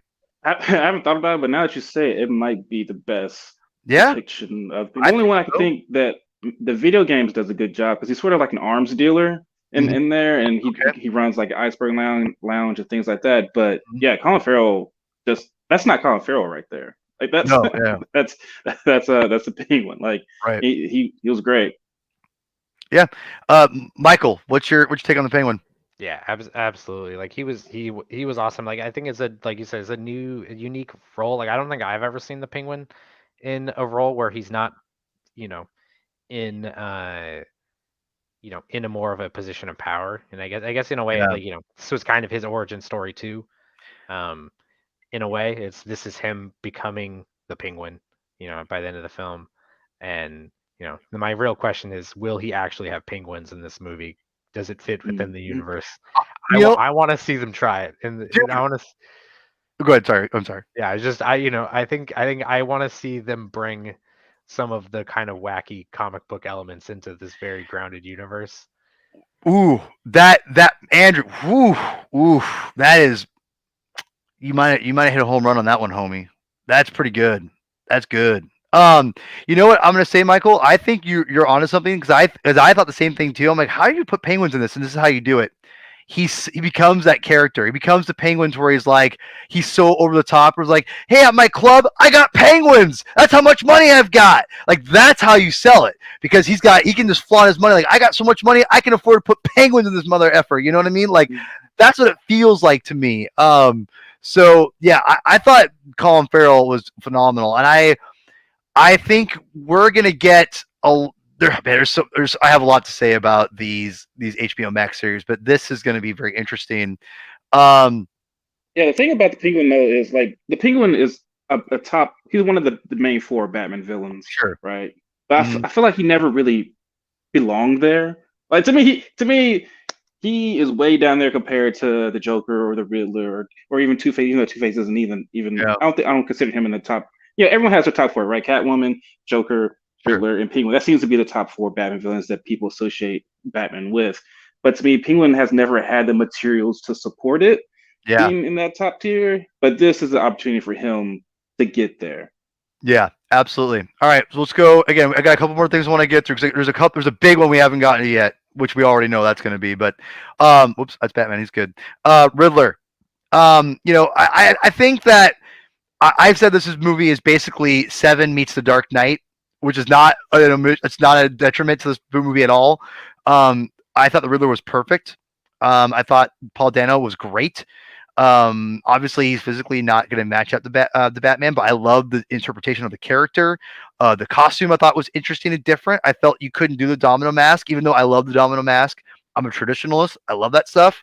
We already got that in Forever, which again, I'm a Forever fan, and release a Schumacher cut. By the way, I want to make that very clear. But I do like this character. I don't have much to say other than I thought, he was perfect. Paul Dano was extremely terrifying, or not terrifying, but there was disturbing scenes in this that I was very not ready for. Especially the rat scene. That was a little intense. But I liked it. Michael, what's your take on the Riddler? Yeah, I mean, I same. I think he was really great. Like I think this image right here, they never should have put this image out. I don't know why this image I was ever agree. released Yeah, yeah, publicly, because like yeah, the suit doesn't look good like this, but you never see it like this. It's so much darker yeah, in the lit. Like it work again in context. It works and it feels right. And as much as I like the green suit with purple question marks on it. I love it. Yeah, I love that stuff. That in the bowler hat. I don't, that wouldn't have worked here. Right. But I think, it's the sort of thing where I think, for where the character was and in this movie, I think it worked really well. And I think, like you said, he's not imposing, but I do like what they did with kind of the dark web, Oh, his dude. 500 followers. Like that was a smart move of, you want to give Batman someone to beat up at the end of the movie Give him as like 500 people to beat as up. your action climax. And so I think it's a smart approach to take, right? Like Right, he's not right. physically imposing. He's not going to try to fight Batman. Sorry, he's just Yeah. going to sit there and get arrested. Mhm. But having him have these kind of very radical, like I know I could have seen some people think that they were a little too close to real world stuff. It's meta, kind of, dude. but like It was I meta. think it worked well for him. No, to absolutely. play the Riddler. When there was when really quick before I throw it to you, Chris, when they unlock his last video where he's like, "Thanks, guys," and like he's talking normal. Like He's I like, literally like, subscribe, yeah, no, yeah. Honestly, which by the way, like, subscribe. I should have said that at the beginning, but I'm an idiot. So I never do that crap. the So Riddler's more on his game than you. Got to yeah, step up. yeah. Seriously, no, but no, literally, when he goes, "Thanks, guys, this is my last video," I almost, and I'm not serious. I'm seriously, I almost shit myself because how accurate that was to reality and how frightening that was. Like that was so meta. I was like, oh, this is too close to home, man. Like, Yeah. but that's what makes this movie so brilliant. Honestly, it brings a sense. This is what I think. I don't always like going meta with things, which I've gone on record saying for many different things, other franchises. But with this, it fits. The context fits because the character and I think of some of the themes of the movie fit. And that, when it gets mega meta like that, I don't mind it necessarily. And I thought it was very appropriate. Chris, man, what's your take on this? So I like the Riddler. I really love that interrogation. Not interrogation. Well, yeah, interrogation scene. I thought that was the most thrilling part of the film for me. Just Bruce Wayne. You're like, God, holy crap, he knows. Holy crap, he knows. And that's what I thought Batman, too. Like I left that the was movie that was thinking most, that Really? yeah, I Okay. did. I did. This was, and I know I'm not the only one too. I've heard other people feel that way. That like it felt like he knew. I thought that this movie was gonna end with everyone finding out Bruce Wayne is Batman. Mm-hmm. Yeah. No, I thought so too for a second there. Yeah. Yeah, I was worried that I was like, this they can't. They can't. This is the first movie. I was worried the minute that they were gonna kill Selena. I was like, you better not. That's what I thought too, dude. I said the same thing. I to Justin. I leaned over to Justin. I said, they're gonna kill Selena Kyle because she makes that 9 lives comment. I went, they're gonna kill her, and the first thing he said was, "Might be dumb." And he's not wrong. You weren't wrong, Justin. But yeah. Anyway, sorry, Chris. Go ahead. But no. So I like the Riddler. There's one aspect that I finally figured out what I didn't like about it, right? And I realized that in the Joker in the Dark Knight, it's sort of like the Riddler in the sense that he plays life and death games with people. Right. Agreed. Right? Yeah. But it's and also Two-Face plays that too. Two-Face is like, hey, we're gonna flip a coin, you live or you die. But the thing with those games is that there's an opportunity to win, right? And here you could have given people an opportunity because it's a riddle. It's like, hey, you solve the riddle and you can win. I would have liked that with the DA's character. I forgot that. I'm with you. Yeah. Mm-hmm. I'm with you on that. I'm with you. Because you at least show that, hey, it is possible to win, right? And I would have figured at that point to win would have been him giving up all the information needed to reveal the truth, come to the light, something like that. Yeah. And so that way erase the stakes because now you know that, oh, people can actually win. Instead of just like, not really just killing people. So that I would have liked that change in it.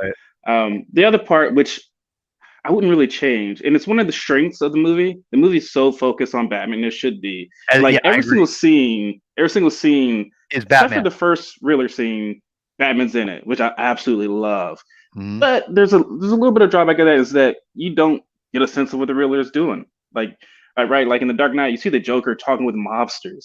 Batman's nowhere even near there. Basically. Yeah, right. Yeah. And so I don't have a good way to fix that. That's just that's fair. A side effect of having the movie focus so much on Batman. I would take more focus on Batman absolutely than that. But Well, that was just kind of one little aspect of it. yeah, and like I said before, this is why I love the movie so much, because it was the first Batman movie. It was not because again, you want to give it to a mainstream audience that's you're trying to get so many people in because you're worried about recouping costs and and everything because Batman's a remarkable character, but they didn't know like we have too much Batman or they're not going to like they need more to hone it in the reality of Bruce Wayne. Well, this movie doesn't worry about that, and I love that. And I think that's why I love it so much. It's unapologetically a Batman movie. And I think we're seeing the positives of that, but the drawbacks is like you said, you do take away from the characters like Riddler.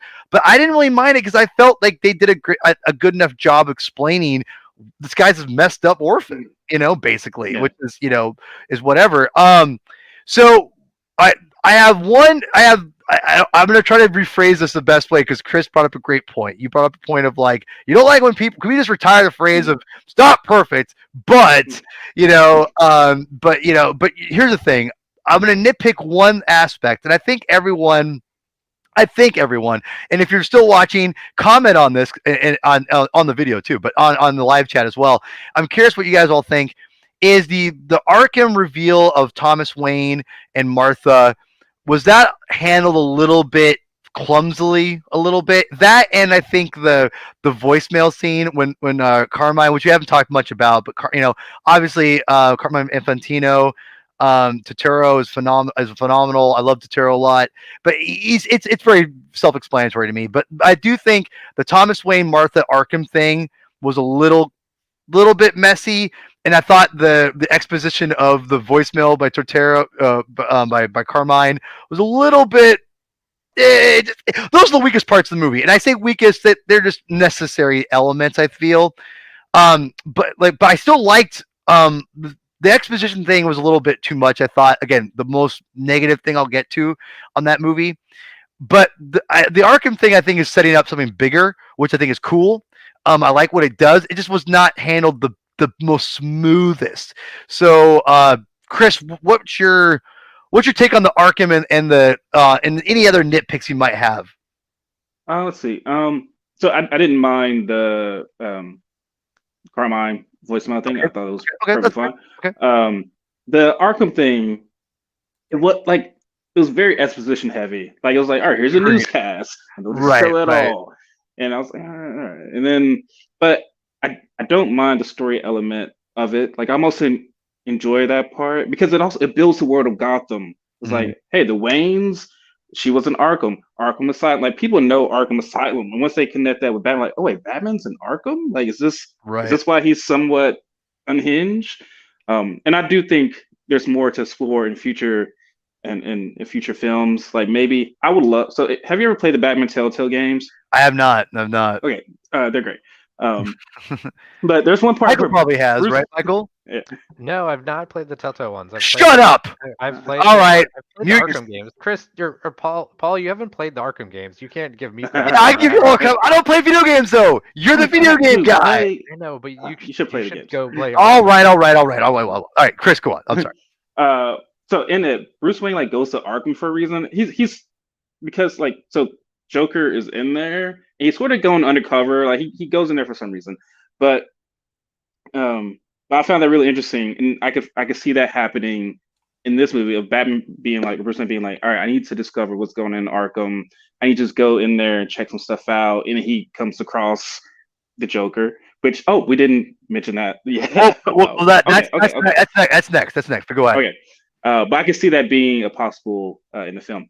One of my other probably drawbacks from I do think the film was a little bit too long. Like for me, it wasn't too long because I love Batman. I could be sitting there, but sitting with my wife, I could tell when she was getting bored. When she was kind of like she would stare at me, and I was like, I just focus on the movie. Which I think I'm gonna get more enjoyment just watching it by myself. And I was like, I have to wait until yesterday to watch the movie. But oh man, I got.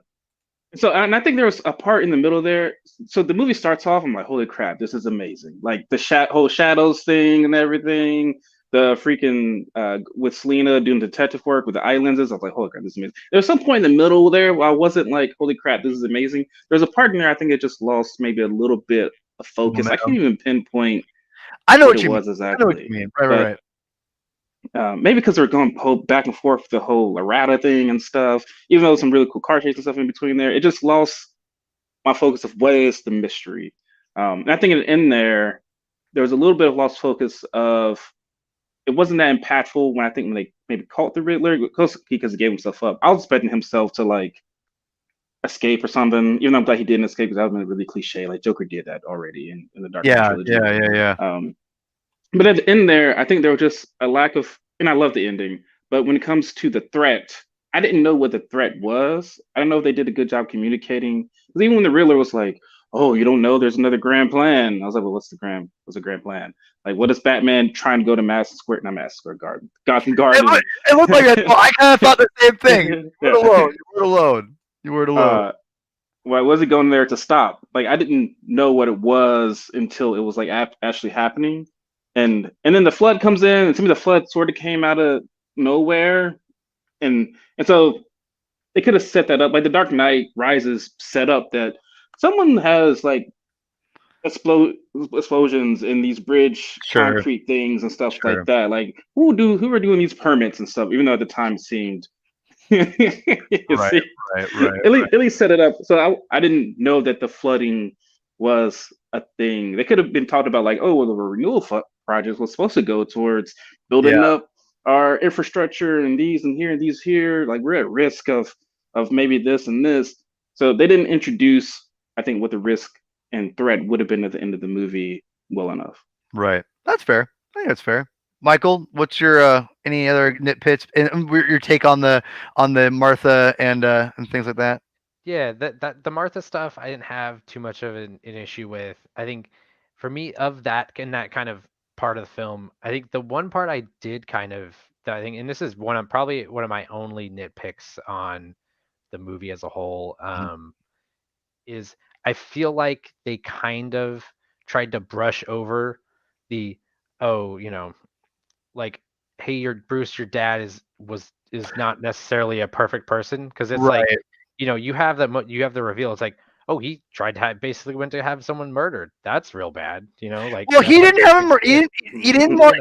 But I mean, so yeah. Well, so you have that angle of like he's like wants this mobster to go rough this guy up like to drop his story that's going to hurt his political career, and it's like, oh wow, that's like a bad thing that you wouldn't have expected from from Thomas Wayne. And then you go to Alfred, who we haven't talked out about it all, but that's true. We almost forgot. Oh my god, Alfred. Yeah.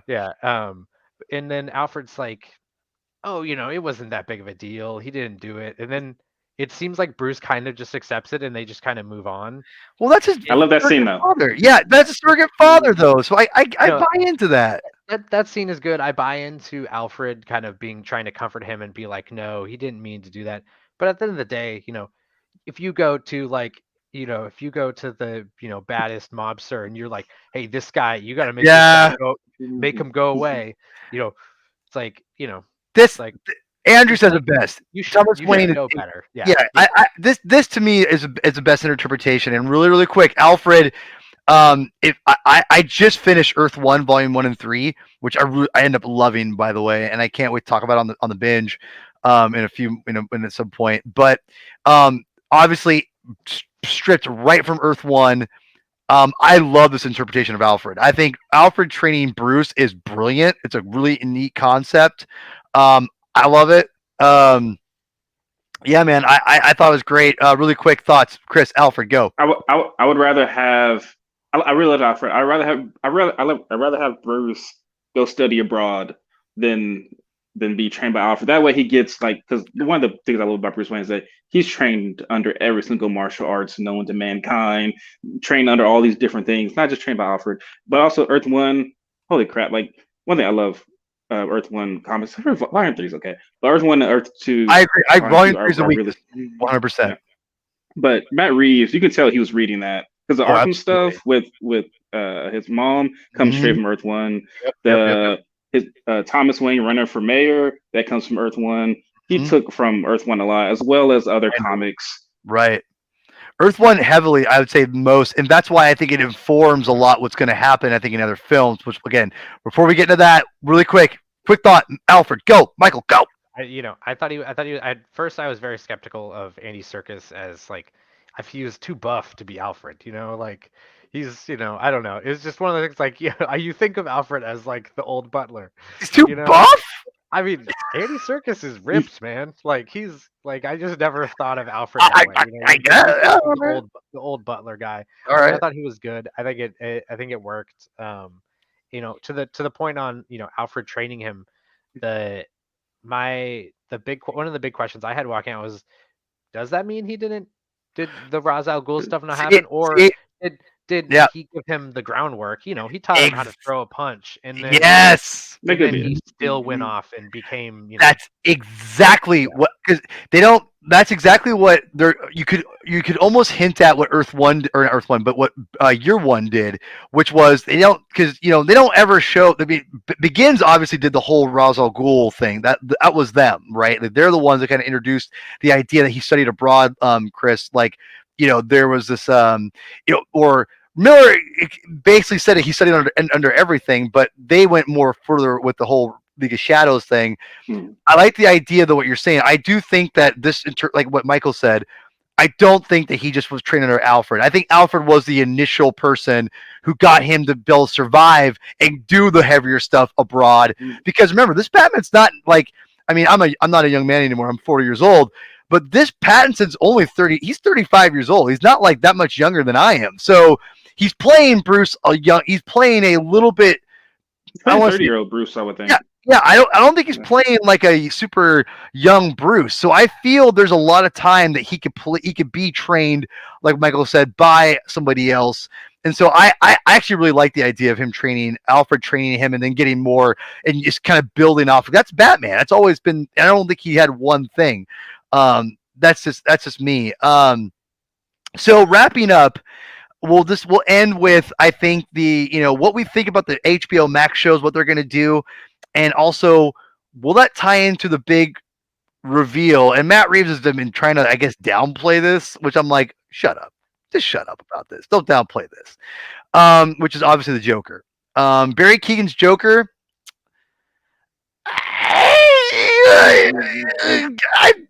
Again, I'm not nitpicking it yet because I need to see more of it, right? But I'll say first impression of the Joker reveal.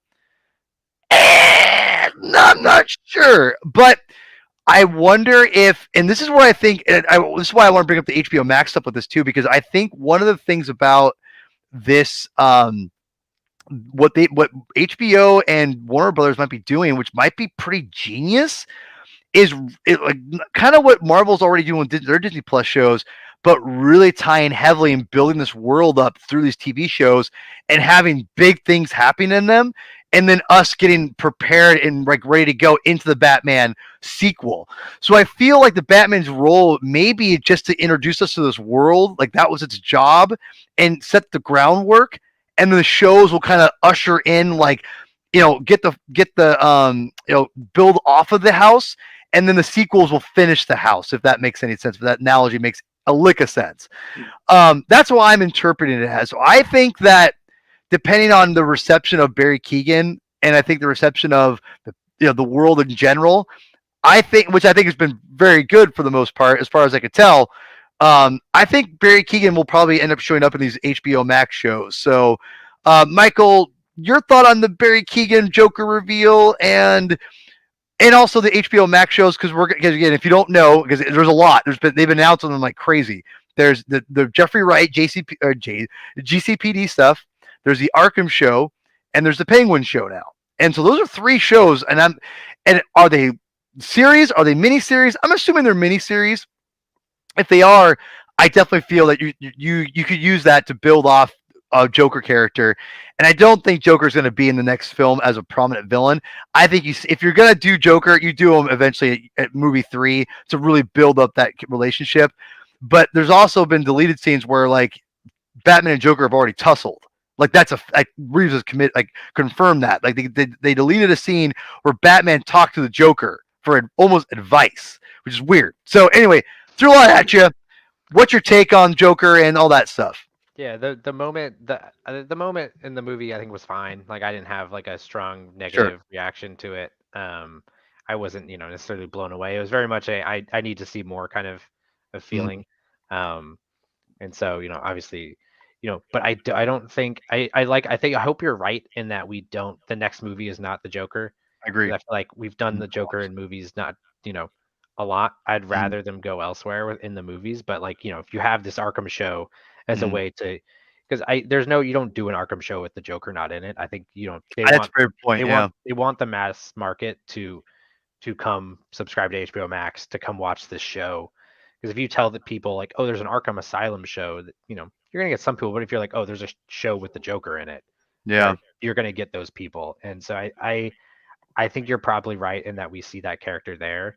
Um, but I wouldn't have said I was excited for a Penguin show if you told me before I saw the movie that they're doing a Penguin 100%. show. Mhm.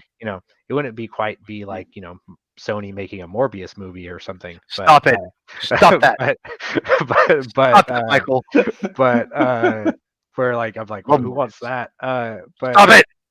But Anyway, sorry, I didn't know that was a sensitive subject for you. I, But I always like. I have a soft spot for Morbius. He's not the best character, but he's interesting. yeah, He supported his own ongoing comic in the '90s for a long time, sir. Don't. That's that's nothing to sneeze at. okay. Ant-Man could never support his own comic.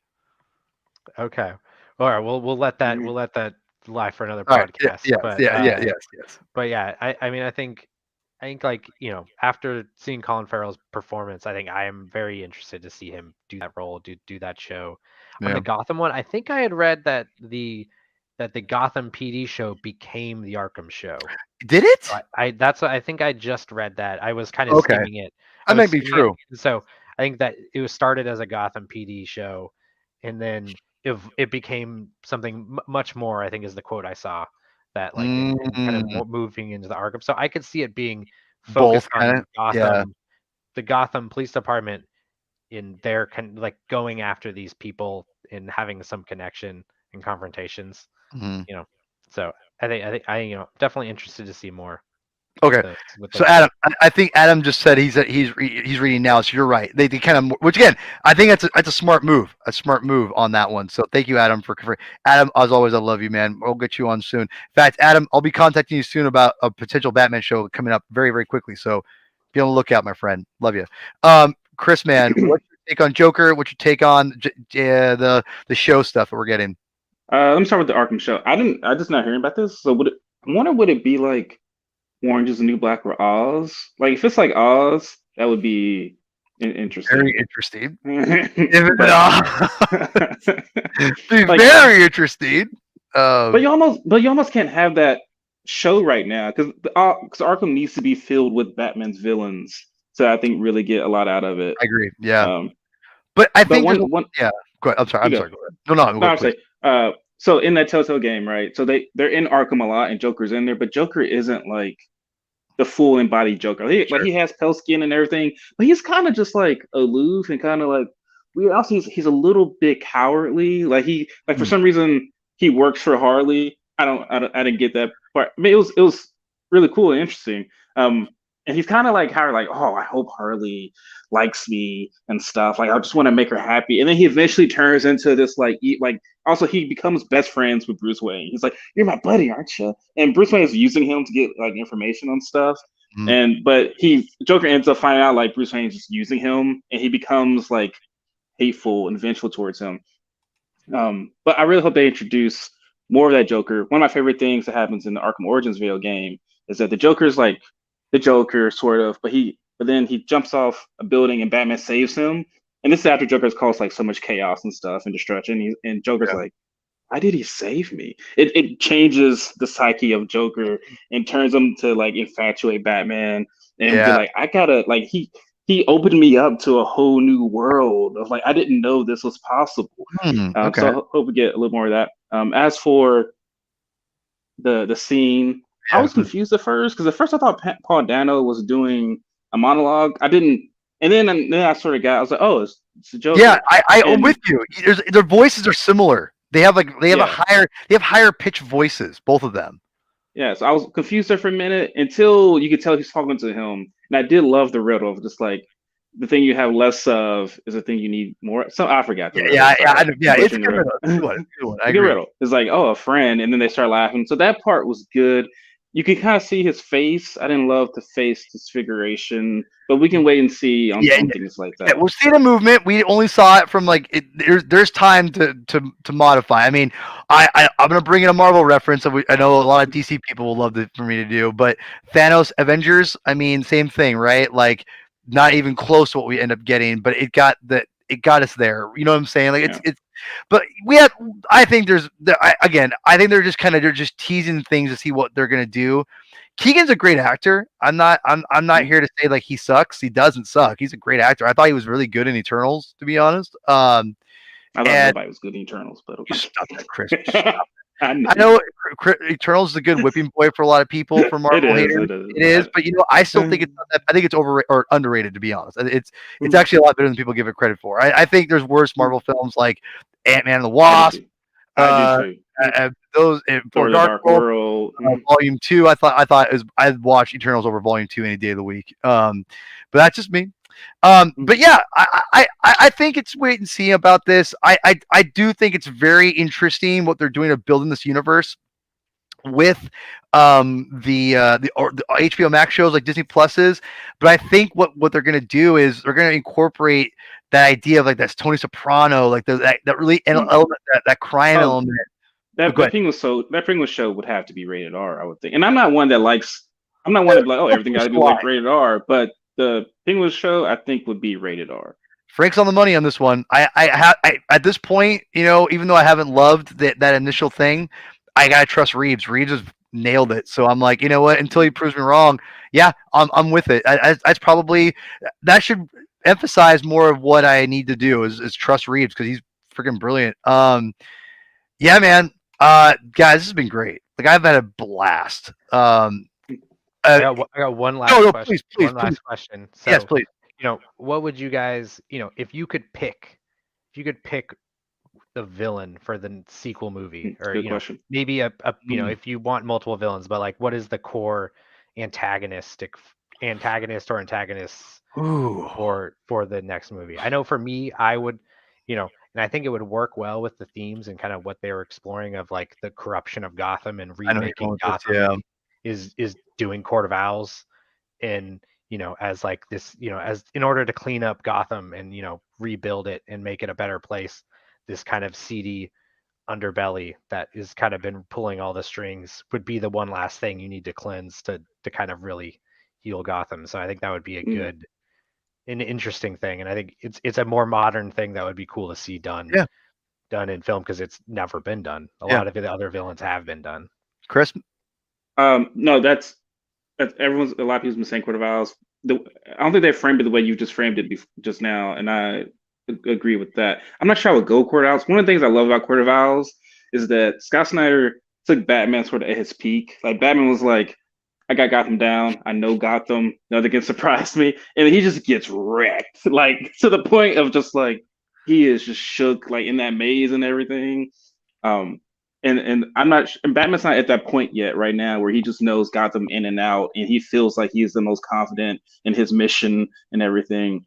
But I think when you turn it in the way that you're talking about, I could see it working that way. Also, I would love if they introduced Court of Owls because of the tie to Dick Grayson, right? You could have Dick Grayson coming in, Court of Owls being like, you could have them saying, you could have Batman discovering like, oh, the Court of Owls has been recruiting circus members, and I got to save this kid from becoming one of them. And then that gets Dick Grayson in there. So I would love that aspect of it.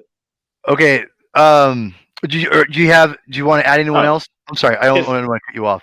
But so that to me, that would be a great third movie or a great second movie. I would take it either way. But I would want Batman to investigate Arkham more, to bring Arkham in, and so that way you bring Hugo Strange in and things like that. Maybe they hinted at Bane, and you could possibly bring in Bane because I mean he's in 2 years into being Batman, so Bane would have a sense of like I gotta conquer the Bat. Like the Bat is like the thing that's been haunting me, and I gotta conquer it. But I'll take it. I'm really excited for whatever comes next. Yeah, I think Andrew had a good point. Like, and really quickly, I'm not sure if Anarchy. I'm not sure I'm ready for Anarchy to show up in any Batman content coming soon, unless he's like some kind of like a what's the word, like soldier or whatever you want to say. Sorry, Adam. He's an interesting character. I think everyone brings up great points. I'm actually rereading Court of Owls now. I may have you guys. I may have the same crew to review Court of Owls. In fact, we're gonna bring you guys back here if it's cool with you, Chris and Michael. I'm gonna have you come back here in like maybe in 2-3 weeks, and let's do a Court of Owls review because I need to reread it. I think I won't reveal him yet, but I'll just say someone very wise said about the series itself because I think it's a little overrated personally, but he said this, and and I quote, "I think the concept was better than the execution." I'm like, that's probably the best thing ever said about Court of Owls. But I'm rereading it now. I got the absolute. I'm rereading it, so I'm gonna have you guys back on here soon, hopefully, and we'll talk about it because you guys seem like you have a connection with with that story a little bit. So we'll put a pin in that a little bit. Court of Owls introduced me to comics. Like well, I wasn't. That's great. That's great. Yeah. Like when I was like, I've always been into Batman. It wasn't until the New 52 that I was like, holy crap! Like, and I collected a few comics here and there, but every month I just couldn't wait. Like I would grab it, just read it during lunch, just get in my car and just be reading Court of Owls. Like, this is just so good. No, and that's important. Again, when we talk about Court of Owls, when I get you back on, Chris and Michael, both of you guys are back on the same time because I think you both have. I think I've even heard your story too, Michael. It's not too far from his, right? Yeah, basically the same thing. Like I always liked Batman from the animated series. I'd read, Year One. I'd read, Dark Victory. I'd read Long Halloween. Like a lot of the kind of greatest hits kind of stuff, and always loved the character. But New 52 was that jumping on point that they wanted it to be, and I think that arc and that run was so good, and I think so I think that's why I have an attachment to it because it was the first time I was like a Batman comics reader. Yeah, of course, in a regular sense. Right. And Frank, I agree with you. Like, and that's the thing. I personally just don't. I didn't like love it. I think concept was better than the actual execution. But you're right. The impact of that story alone is there's no doubt about it. I will never argue that. And I think I like the concept too. So I'm rereading it. I'm hoping, and I'm only a couple issues in. We're gonna analyze it. So Frank, we'll come back for every video, by the way. But come back especially for that one because we will be having them on hopefully soon. Because I was reading, I'm like, we need to review this. I think it's all great. I think everyone makes great points. I think Andrew also had a great point saying that he's good with anything at this point, and I kind of fall in that. Court of Owls seems like a natural progression considering where they're at. I think with the Waynes and setting them up.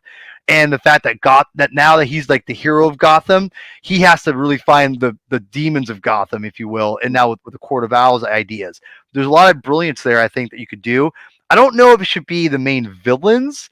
So I think like henchmen or having them be like a background thing might be more interesting. But we'll see. I'm open to it. I think there's two names that really jumped out to me that you could do that feel like they're naturally they're kind of naturally fit that model, which would be Professor Pig. Feels very much in this world, a little bit maybe too on the nose with Riddler, but I think that would actually, you could do that character at least a little bit, maybe like a side character, if you will. Like maybe he gets Professor Pig at the very beginning and puts him in Arkham, something like that. Maybe not the main villain, but I think he fits this world really, really well. I think Hugo Strange is one I think, Chris, you brought up, and I saw other people bring up too. I think that's fascinating because I just reread Monster Men, which I did not like at first, which again gives me I give me full benefit of the doubt on if I don't love Court of Owls now, maybe I'll love it, or then I love it now because I didn't like Monster Men when I first read it, and I liked it a lot more the second time because that was funny enough a year 2 story. And also Batman facing like the supernatural for the first time. That and the sequel to that, also the Mad Monk story. So that is something to kind of think. I think there's you could introduce Hugo Strange and maybe introduce Killer Croc through that too. Maybe maybe introduce that fantastical Man Bat element in the Venom format, maybe a little bit more through Hugo Strange and usher that in if you want. Maybe Hugo Strange and the Court of Owls together. Or Clayface, Man Bat, Killer Croc. Yeah, in fact, going back to Earth 3. I keep saying Earth 3. Earth 1. Minor spoiler: Clayface is in Earth 1. So it was actually interesting. I love Jeff Johns. I think he's a phenomenal writer. I think there's you could do some interesting things with that. So I'm going to go on a limb and say I think it's probably going to be probably Court of Owls or Joker or a combination of the two. Maybe add another villain. That's it. The last thing I'll say is I want to see Robin. I think Robin has to be it. I think that is the one thing I'll end on the show is that I think that they emphasize that he is not done building his family because Alfred was just one person and he was again that was yeah. Alfred really emphasized how much he needs other people, and I think Catwoman, they both introduced the idea that he can't be alone. He needs to build off his world. And I think Robin is a very natural place to go. And I don't think you can make him a kid. You got to make him his brother, not his son. I don't see that relationship as a father-son thing. I do see it as more of a brotherly thing. But I think he has to. I would like a kid because he doesn't need like a 14-year-old. 14-year-old to me is the perfect age. It's 14 to 15. It's a good age. 16 is that's too young. I feel it's too young. That's too young, man. I think you could always do a Dick Grayson and then do a Damien. No, Damien does not need to be in the movies. No, get him out of here. No, Damien's great. Damien's the second best Robin. I'm not kidding. I'm completely check, please. Oh God, no. Things I find Tim Drake to be anyway. We could be here for 8 hours talking about this. But one day I do want to see Massive the Phantasm. One of these days they're going to do Massive Phantasm, and I'm going to be there front, just loving it. We'll do a review of that at some point too, because we're bringing that in. Obviously, in the Tom King Catwoman stuff, they're going to be doing. I know Andrew, whatever. I know. Damien, get that Damien crap out of here. But yeah, Steph, yes.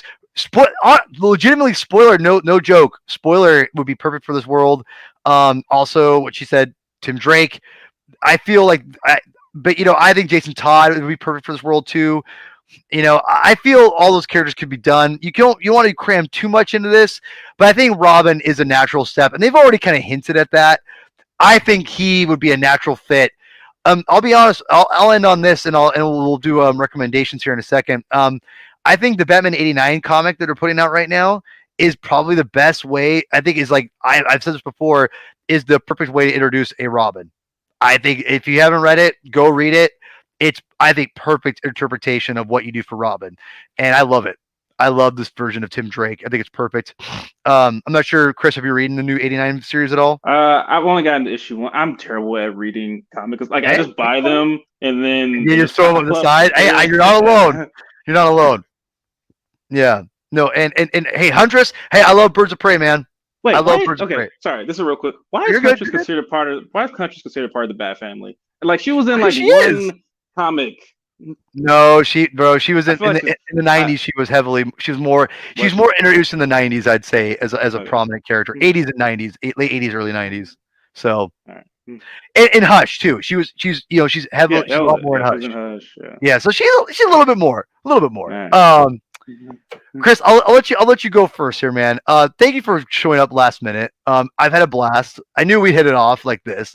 We talk a lot on Twitter already, but I knew we'd be bros. So I mean, like, I really appreciate you coming on. Pimp your stuff out. I know you're busy, but you keep doing it, man. You're doing great. Where can people find you and follow you and all your jazz at, man? You can follow me on Twitter at Objective Geek. I'm on YouTube. I have a YouTube channel called The Objective Geek. I review movies every now and then. I do a lot of stuff about Avatar: The Last Airbender. I have a podcast that still goes on now about Avatar: The Last Airbender called Avatar: The Last Podcasters. I think go watch Avatar. To me, it's the greatest television show of all time. That's not hyperbole. Might be the greatest fictional story ever told. Anyway, but it's an amazing show. What else do I do? That's really it. But if anyone's ever in Kansas City area, Planet Comic Con is coming up. I'm hosting a panel there. No way! Awesome, man. It's going to be Avatar trivia. I'm really excited. It's That's kind awesome, of a man. pipe dream. Congrats, man. That's awesome. Thank you. Well, did you say your Twitter handle? Yes, Objective Geek. Go follow them on there because you got because you cover comics because you talked about the Milestone comics, which again we're going to talk about that at some point too, my friend, because you're a huge Static fan. Oh, huge Static fan. And you made a custom Static figure which looks phenomenal. Which I don't. You want to? Do I show it? That's my favorite hobby right now. Is just creating a bunch of custom action figures. Like I got a bunch of custom ones over Frank, here. Absolutely, stuff Frank, like that. But yeah, I feel like a little kid again, like 10-year-old again, just playing with the action figures. It's amazing. It's so that's awesome, man. That's awesome. Well, thank you again for coming on. Again, we've got great thing. I got some, we'll get you on Court of Owls, and when I'm gonna eventually get my Milestone compendium, which I think you got yours, right? So I'm gonna get mine soon eventually. It's in my wish list. I think I'm gonna order that this month because I haven't read I've only read a few Milestone things. It's a great. I'm like probably a third into it. It's a great read to get you into the Milestone. I've read some Icon. I've read a little bit of Hardware.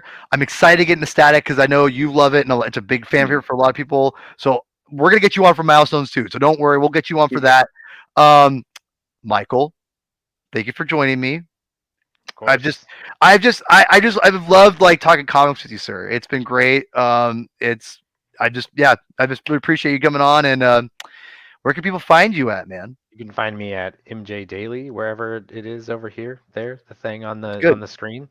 Good. I don't have anything to plug, but if you want to follow me there, go for it. I'll talk about the Golden State Warriors a lot. Yes, you do.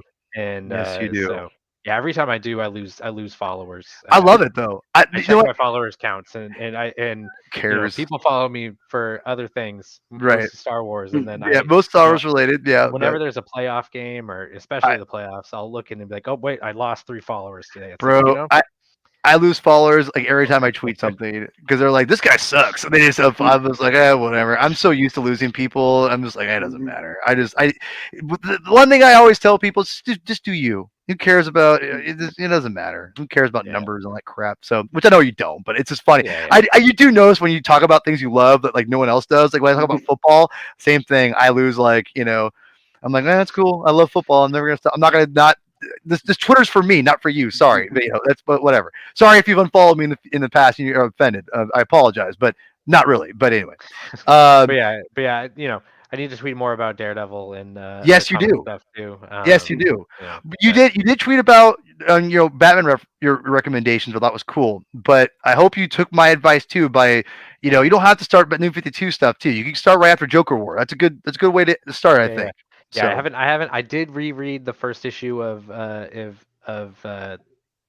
New 52 last night. So I might end up just starting there and going, but I still haven't committed to it. I haven't decided. Got a long way to go. But if I need to, it's a lot of comics, and the challenge with Batman is, he's in so many books. I think I've been doing my Daredevil, read every single appearance of Daredevil ever attempt, at issue 201 right now. Wow. I've made good progress. You're making good progress. Yeah, you really are. I'm in the stuff that's not on Marvel Unlimited, so I've been buying a bunch of issues. I think I bought 20 comics that I found at the store the other day. And that's because Frank Miller came on, and then but he was drawing it, and then it was who's writing it? Is it what was his name? Is that Colin? Colin did it originally, I think. Let's see. Tell me who the writers are. I'm not sure. This is where I'm at. We're right here. This is a great cover. I like. Oh, wait a minute. That's you're in the 80s. You're sort of you're past the original Frank Miller stuff then. Yeah. You're on. You're like the and the O'Neill. O'Neill. Yeah. Oh yeah. That's not bad. That's not bad stuff. Yeah, I think it's just because it's the post Frank Miller. Yeah. High. Yeah. It just wasn't collected. I don't think it's been collected anywhere, and I think that's why it's not Marvel Unlimited. You're headed towards Born Again though. You're really close. Yep. Anyway, but thank you. And you can follow the Comic Binge on Twitter at Binge Comic. I'm on Instagram. You go follow the Comic Binge. You'll see the logo. If you haven't already, which I should have said a long time ago, 2 hours ago, like, subscribe, all that jazz. thank you, everyone. I honestly really appreciate everyone who's subscribed and likes and comments. I really do mean it means a lot. I'm going to be upping more comic book stuff as far as like making comics. I've got things in the works besides Space Demons, which is coming out hopefully soon. Tonio's hard at work. He's really, it's life is hard, but Space Demons, it's on Webtoons. Really quick, go on Webtoons. Sorry to cover you up, Michael. Go on there. Look it up. It's a fun 6 pages, in my opinion. Yeah, again, thanks for everyone who's watched. And to end the show, like Chris always does, read more comics. So